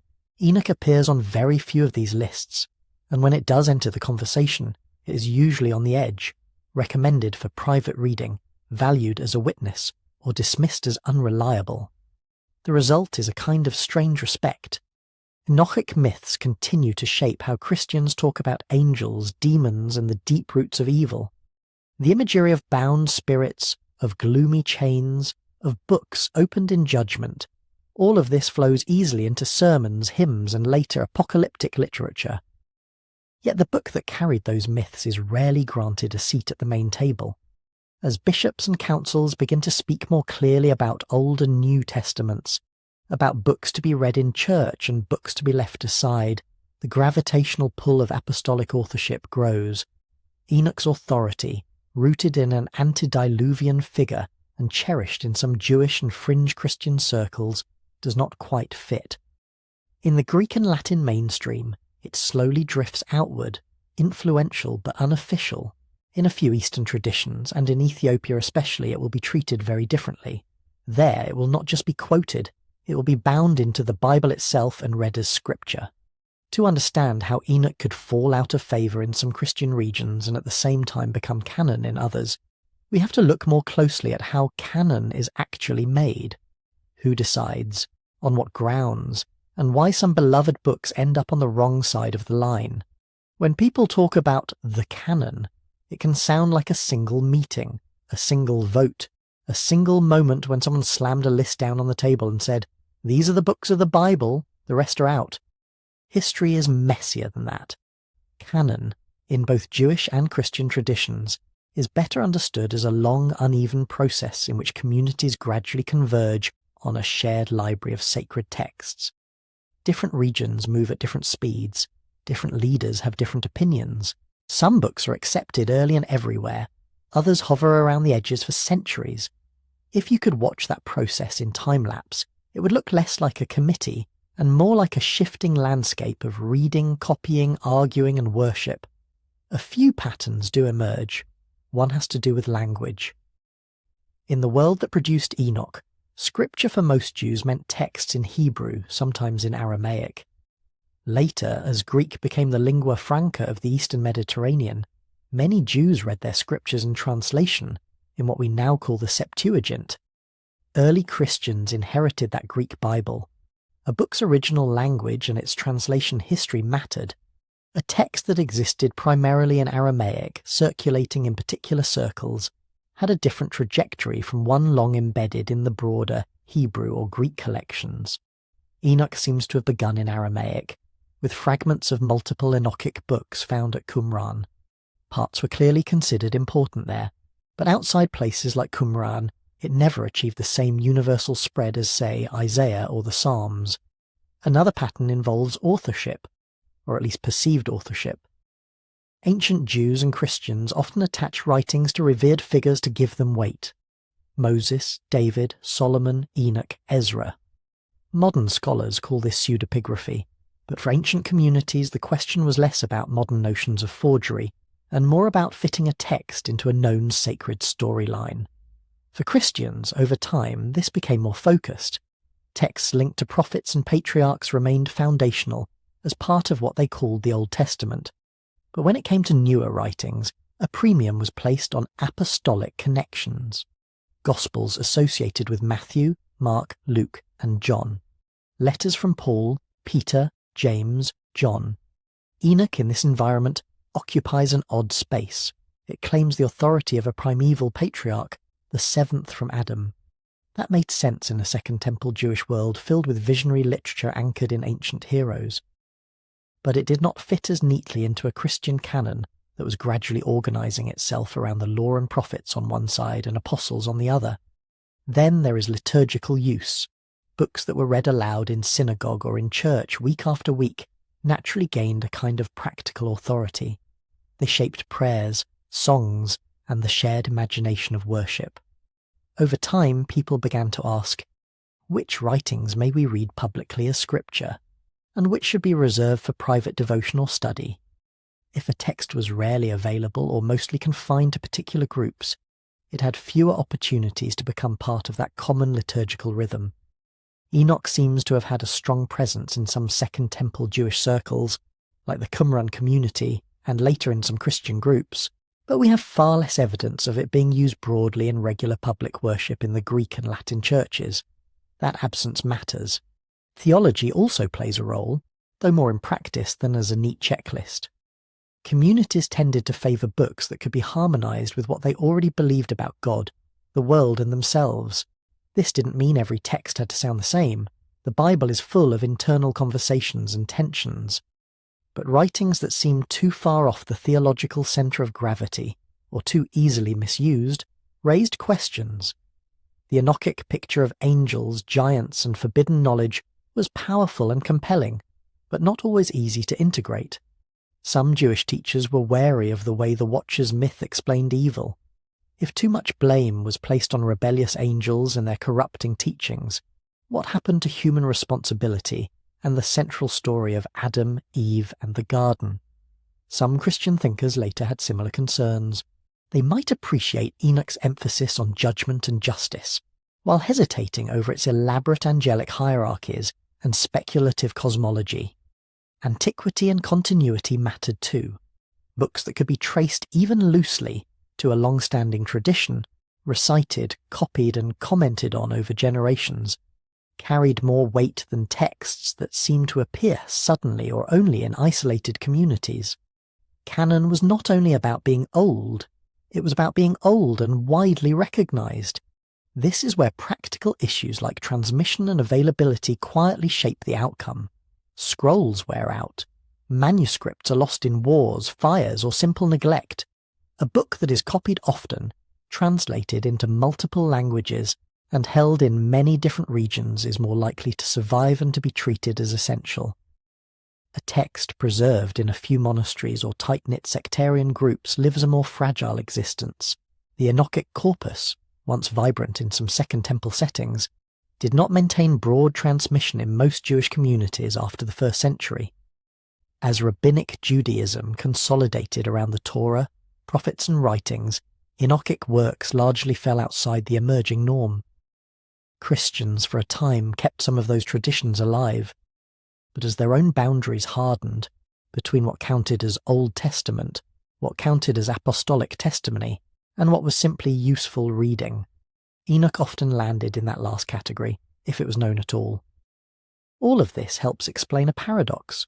Enoch could be deeply valued, widely influential, and still not end up inside the final canonical lists of many churches and synagogues. It influenced how people imagined the fall of angels, the origin of demons, the architecture of heaven, the last judgment. It gave Jude a line to quote, shaped how some Christians read Genesis 6 and coloured sermons for centuries. Yet when leaders needed clear boundaries, books to be copied at all costs, to be read in every church, to define doctrine, Enoch hovered near the edge, not rejected everywhere, not embraced everywhere, not lost, but not central. Canonical boundaries are, in the end, community boundaries. They tell you which voices a tradition chooses to give its highest, binding authority. Those choices are driven by theology, yes, but also by language, geography, politics, and sheer happenstance. Enoch simply walked a path that, in most Jewish and Christian settings, ended slightly outside the fence, respectable in some quarters, suspect in others, fading in the West, surviving in translation in one remarkable corner of the Christian world. There, in the highlands of Ethiopia, with a different language, a different transmission history, and a different sense of what belonged in Scripture, the story took another turn. Enoch did not remain marginal. It became Bible. To understand how that happened, you have to shift your mental map. For most of this story, we've been looking at the Eastern Mediterranean, Judea, Galilee, Syria, Egypt, Asia Minor, Greece, Rome, Greek and Latin, rabbis and church fathers, councils and creeds. But early Christianity spread further and faster than that map suggests. It moved south along trade routes into the Red Sea, down the Nile, across the highlands of the Horn of Africa. There, in a kingdom called Axum, Christianity took root early, and it grew in its own soil. By the 4th century, Axum was a Christian empire. It minted coins with crosses, sent missionaries, corresponded with other churches. But it was never just a branch office of Rome or Constantinople. It had its own language, Ge'ez, its own liturgy, its own rhythms of fasting and feasting, and eventually its own way of drawing the lines of Scripture. This is where Enoch's story changes. Remember that Enoch's earliest versions were most likely composed in Aramaic. Those Aramaic pieces were copied by groups like the Qumran community. Some parts were translated into Greek. A few fragments made their way into Latin. But as the Western and Eastern churches gradually coalesced around their own Old Testament lists, Enoch slipped to the margins. Copies stopped being made. Scrolls wore out. In Ethiopia, by contrast, certain Jewish and Christian texts were entering a different stream.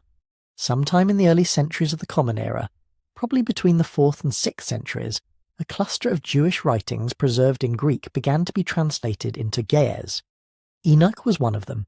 So were Jubilees and other works modern scholars call pseudepigrapha, writings attributed to ancient figures like Enoch or Ezra, but composed much later. The details of this translation movement are still debated. The translators don't sign their work. We reconstruct the process from the texts themselves, from hints and colophons, from patterns of vocabulary. But the broad outline is clear enough. Greek-speaking Christians, probably connected to Egyptian or Syrian churches, brought their books south along the trade routes. Ethiopian Christians, already developing a written Christian culture in Ge'ez, began to render those books into their own tongue. Not just the Gospels and Paul, not just the Law and Prophets, a wider library. Enoch, in this context, was not a fringe oddity.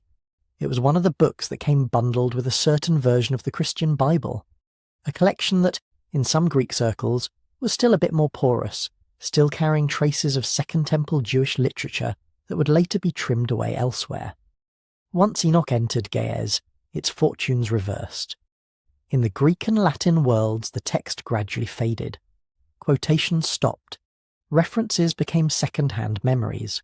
By the medieval period, many church leaders in Europe knew of Enoch only through Jude's brief citation and a handful of patristic comments. The actual book they were talking about had effectively disappeared from their libraries. In Ethiopia, the opposite happened. Enoch became one of the books that scribes copied, monks memorized, and churches read.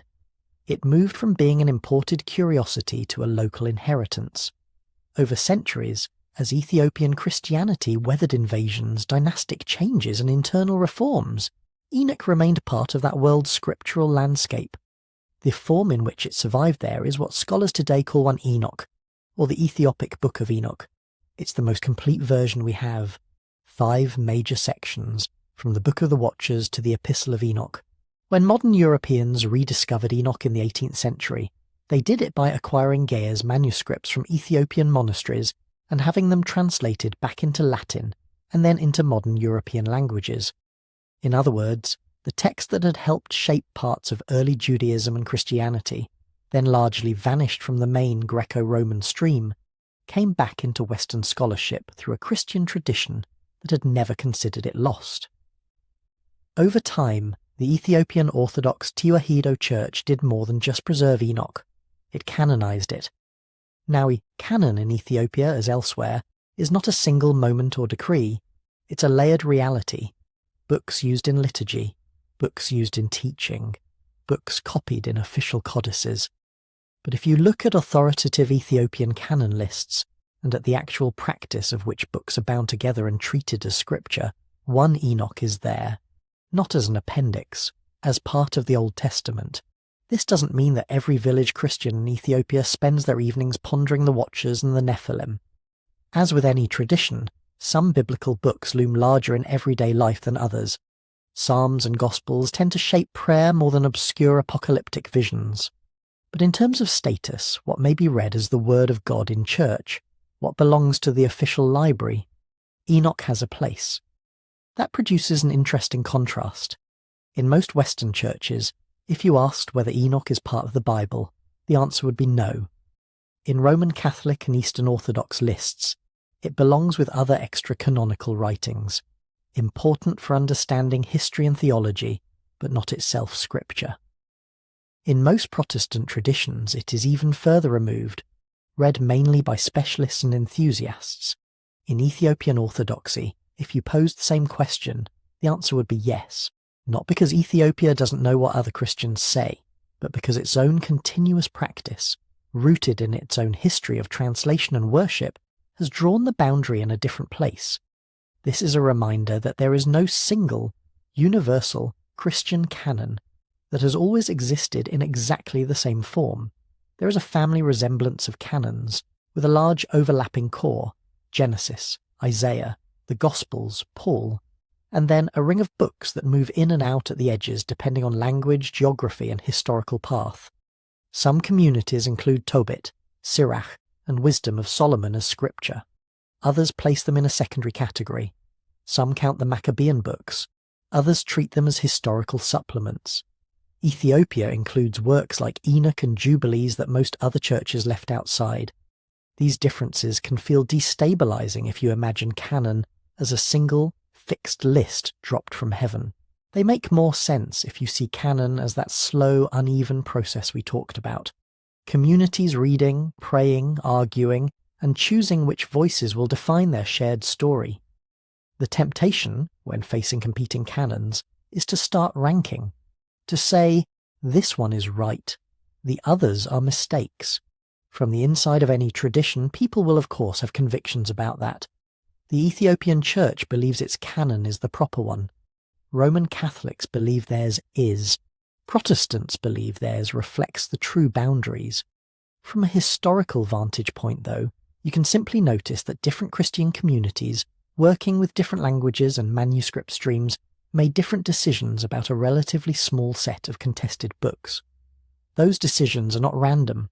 They reflect the texts they happened to receive, the theological emphasis they favoured, the councils they held, the empires they belonged to or resisted.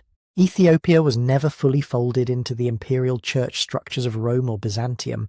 It maintained its own line of bishops, its own liturgical language, its own scribal culture high in the mountains, often physically and politically removed from Mediterranean storms.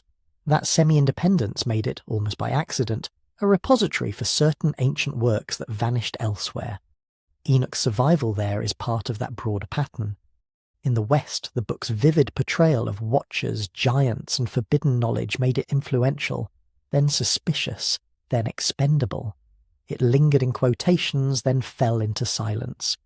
In Ethiopia, it crossed a linguistic bridge, from Greek into Ge'ez, and found a home sturdy enough to carry it across more than a millennium. That doesn't prove that one canon is pure and another corrupt. It shows how fragile texts can be, and how much their destiny depends on very human factors. Which scrolls board which ships, which monasteries survive which invasions, which languages become liturgical standards, and which communities decide in the long run that certain writings sound like the voice of Scripture. Enoch, because of Ethiopia, is not just a ghost in footnotes. It is a living book in a living church, read as part of the same Scripture that tells of Noah, Abraham, and Christ. At the same time, in most other Christian traditions, it remains on the outside looking in, influential, intriguing, but not canonical. That tension brings us back to the central mystery of this whole story. A text can be foundational in one ancient Jewish community, quoted by a New Testament writer, revered as Scripture in one branch of Christianity, and yet omitted from the Bibles most people in the world carry today. Its angels and giants can shape how generations imagined evil and rebellion, even as its name disappears from official lists. What does that kind of survival, partial and uneven, tell us about the humans who copied, canonized, and occasionally sidelined it? And what does the content of Enoch itself reveal about the way ancient people tried to make sense of sin, violence, and the unseen powers they believed moved behind history? To answer that, we have to look not just at where Enoch was shelved, but at what it actually says about evil, and why its explanation proved both captivating and controversial. When modern scholars read Enoch, many of them see less a handbook of secret angelology, and more a kind of mythic theology of evil. Not theology in the sense of neat doctrines and tidy definitions. Mythic theology in the sense of a story that tries to answer a question people always end up asking when the world feels unjust. How did things get this bad? In the Hebrew Bible, the answer is scattered. Some of the blame falls on humans, Adam and Eve, Cain, the builders of Babel. Some falls on mysterious figures like the serpent, or on unnamed sons of God in Genesis 6. But the text is sparing with details. It gestures at a deeper story and then moves on. Enoch, especially in the Book of the Watchers, leans into that gap. One line of interpretation calls this a mythic theodicy. Theodicy is the attempt to justify the ways of God in a world that looks full of failure. Why is there so much violence, so much corruption, when God is supposed to be just? Enoch's answer is not a philosophical essay. It's a narrative. In that narrative, evil is not simply a matter of humans occasionally making bad choices. It is a structural problem, the result of a cosmic breakdown. Heavenly beings, appointed as watchers, abandon their place. They descend, cross a boundary they were never meant to cross, and bind themselves to human women. Their offspring become giants who devastate the earth. Their teachings, warfare, weapon-making, sorcery, cosmetics, astrology, spread like a toxin through human society. The world drowns in blood, not just because humans are weak, but because powers that should have guarded creation have corrupted it from above. For many scholars, this is Enoch's most striking move. It relocates much of the blame for the state of the world away from ordinary humans and onto a rebellion in the spiritual realm. Sin is no longer just disobedience in a garden. It is a chain reaction that begins in heaven and cascades down through angels, giants, and finally to human culture. But that doesn't mean humans are innocent in Enoch. The book never says, it's all the angels' fault, nothing to see here. Instead, it paints a more complicated picture of shared responsibility. This is where the theme of boundary violation becomes crucial. In Genesis 1, creation is all about boundaries, light and dark, sea and land, heaven and earth. Each domain has its place. Enoch takes that architecture of separation and turns it into a moral map. Angels have their own sphere, humans have theirs. When the Watchers decide to abandon their proper dwelling as later writers will put it, they're not just breaking a rule, they are overturning the structure that keeps the world ordered. Scholars sometimes describe this as an anxiety about mixing categories, the pure with the impure, heaven with earth, human bodies with angelic power. The Watcher's sin is not simply lust, it is transgression in the most literal sense, stepping across a line that defines what kind of being you are. And once that line is crossed, it can't be cleanly uncrossed. The giants, the Nephilim, embody this confusion. They are hybrids, neither fully human nor fully angelic. They consume more than the earth can sustain. They turn to cannibalism and bloodshed. When they die, their disembodied spirits linger as malevolent forces, plaguing humans as what later traditions will call demons. From this angle, the flood in Enoch is not just punishment. It is an attempt at cosmic cleanup, a reset button pressed because the categories of creation have been fatally blurred. So if you zoom out, the Watcher's story becomes a meditation on responsibility at multiple levels. Angels are responsible for staying within their God-given limits. Humans are responsible for how they respond to forbidden knowledge. Leaders, whether supernatural or human, are responsible for the effects their choices have on those below them. When those responsibilities are neglected, the damage spreads far beyond the original crime. Another cluster of scholars reads Enoch as a coded critique of human violence and oppressive power. On this view, the giants, with their insatiable appetites and brutal domination, start to look suspiciously like ancient empires, massive, consuming, trampling weaker peoples underfoot. The forbidden arts taught by the Watchers, advanced weaponry, military strategy, manipulative charm, become symbols for technologies of control. Enoch, then, is not just about angels behaving badly. It is about a world where the tools of heaven, knowledge, power, authority, are misused to build systems of exploitation on earth. The myth becomes a mirror held up to the politics of the day. You can hear this social edge in the way the book talks about justice. The Watchers beg for mercy. Enoch is sent to intercede. But the divine response is firm. Mercy has its limits when those in power have turned their gifts into instruments of oppression. Judgment is portrayed not as a divine mood swing, but as the necessary defense of a world being torn apart. That leads into another major theme scholars trace in Enoch, the shaping of demonology and spiritual conflict. Earlier biblical texts rarely lay out a detailed map of supernatural evil. There is a talking serpent. There is the Satan, an accuser in the heavenly court. There are spirits and strange beings at the margins of the text. But the idea of organized, ongoing conflict between God and a network of demonic forces is only dimly sketched. Enoch fills that outline in. By turning dead giants into restless, hostile spirits, the book offers an origin story for the kind of malign powers later writers will call demons. By portraying the Watchers as teaching humans destructive arts, it explains why evil feels both internal and external, something we choose, but also something that presses on us from beyond ourselves. Later Jewish and Christian demonology will not simply copy Enoch, but the influence is hard to miss. The New Testament's language about principalities and powers, its stories of exorcism, and its references to spirits in prison, all resonate with patterns first systematized in Enoch. Cosmic rebellion, imprisoned angels, lingering malevolent forces that distort human life. At the same time, Enoch's universe is not a dualistic battlefield where God and evil are locked in an equal tug of war. The cosmic moral order, as Enoch presents it, is still grounded in a single sovereign God. The Watchers can rebel, but they do not dethrone. The giants can devastate, but only for a time. Justice may be delayed, but not indefinitely denied. This is part of what scholars mean when they talk about Enoch articulating a cosmic moral order. The book insists that the universe has a structure, and that structure is ultimately moral. Actions at every level, angelic, human, political, reverberate through that structure. Judgment is the process by which those vibrations are finally brought back into harmony. So where does that leave us? Reading Enoch now in a very different world.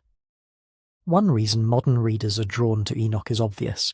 The imagery is intense. Fallen angels, secret teachings, giant hybrids, heavenly journeys. It feels like a hidden chapter from a darker, more mysterious Bible. It invites speculation, theories, charts, and timelines. but you don't need to turn it into a coded history of ancient aliens or a suppressed conspiracy to feel its power. In fact, the more sober historical readings tend to find a different kind of fascination. At its core, Enoch is wrestling with questions that remain familiar. Why do those with power so often misuse it? Why does violence feel baked into the structures of society, not just into individual hearts? Why does knowledge that could heal sometimes end up wounding instead? The Watcher's story, read with historical care, becomes less a catalogue of sensational secrets and more an ancient attempt to describe how evil seeps from the top down and the bottom up at once, how systems go wrong, how boundaries meant to protect life become points of rupture. And then there are the open questions, the ones that scholars debate and that the text itself leaves partially unresolved. If angels can fall this far, what does that imply about the stability of the cosmic order? If so much damage can be traced to heavenly rebellion, how much responsibility still rests on human shoulders? If Enoch's explanation of evil was compelling enough to shape parts of early Judaism and Christianity, why did so many later communities decide they could live without this story in their official scriptures? Those questions carry us to the threshold of the last piece of this puzzle. Not just what Enoch says about evil and rebellion, but why a book that once framed those questions so vividly ended up outside most canons, even as its shadows lingered inside. So we end up with something that feels almost paradoxical. For a few centuries around the time of Jesus, Enoch was everywhere. It shaped how many Jews imagined angels, judgment, and the origins of evil. It shows up in the Dead Sea Scrolls. It echoes in early Christian sermons and letters. Its language slips quietly into the New Testament, and yet when most Jewish and Christian communities finally drew hard lines around their scriptures, Enoch was on the outside. Part of that comes down to authorship. No serious ancient reader thought Enoch literally sat down with pen and ink before the flood. They understood the name as a way of framing the book, not a modern claim of historical authorship. But as debates about authority sharpened, that gap mattered more.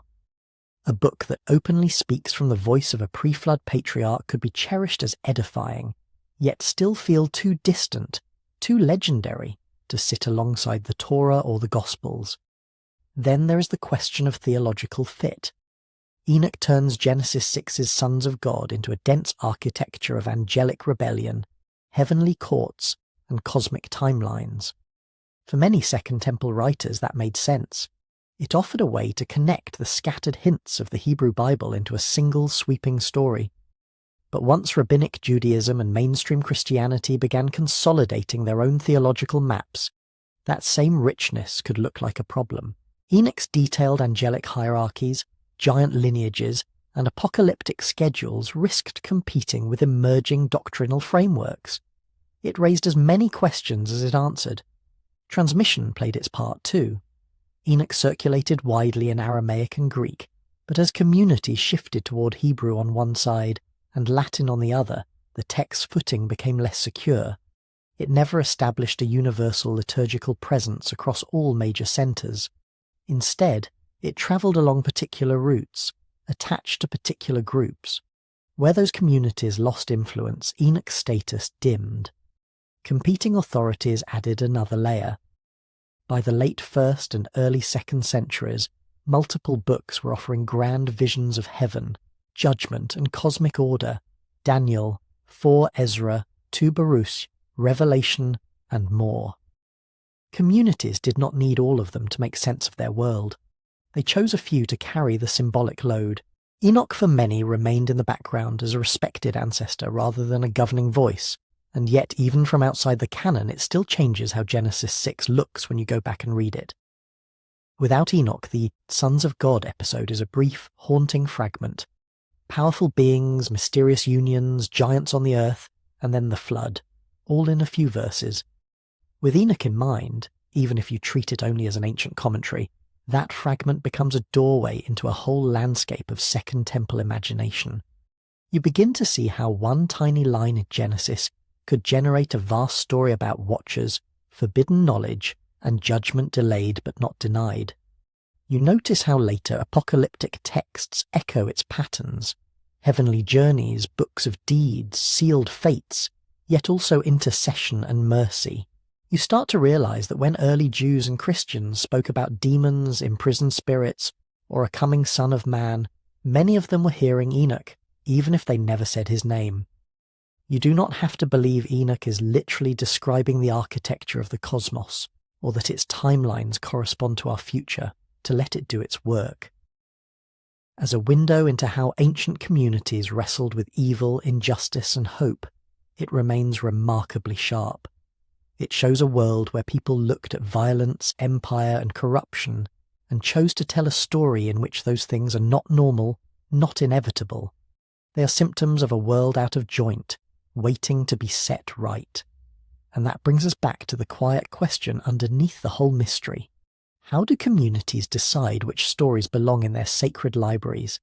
Canon formation is not just about excluding the strange, it is also about drawing a circle around a set of texts that a community believes it can live by, pray with, argue over, and hand to its children. Enoch sat close to that circle for a long time. In Ethiopia it stepped fully inside and stayed. Elsewhere it hovered at the edge, quoted, alluded to, debated, then slowly shelved. The fact that we're still talking about it suggests that those shelves have never been completely closed. If you've stayed with this journey, tracing angels and giants and lost books through history, you're already participating in the same long conversation about evil, justice, and what it means to imagine a moral universe. If you'd like to keep exploring mysteries like this, you can help more people find them by liking this video, subscribing to the channel, and turning on notifications. I'd also love to hear from you. Tell me in the comments where you're listening from and how you first heard about the Book of Enoch. Different places, different traditions often carry very different memories of this text. Wherever you are and whatever you make of Enoch's visions, the questions it raises about power, boundaries, and hope beyond judgment are still with us. The book may stand outside most official canons, but its shadow is woven into the stories that remain, inviting us to read them and our own world with just a little more attention.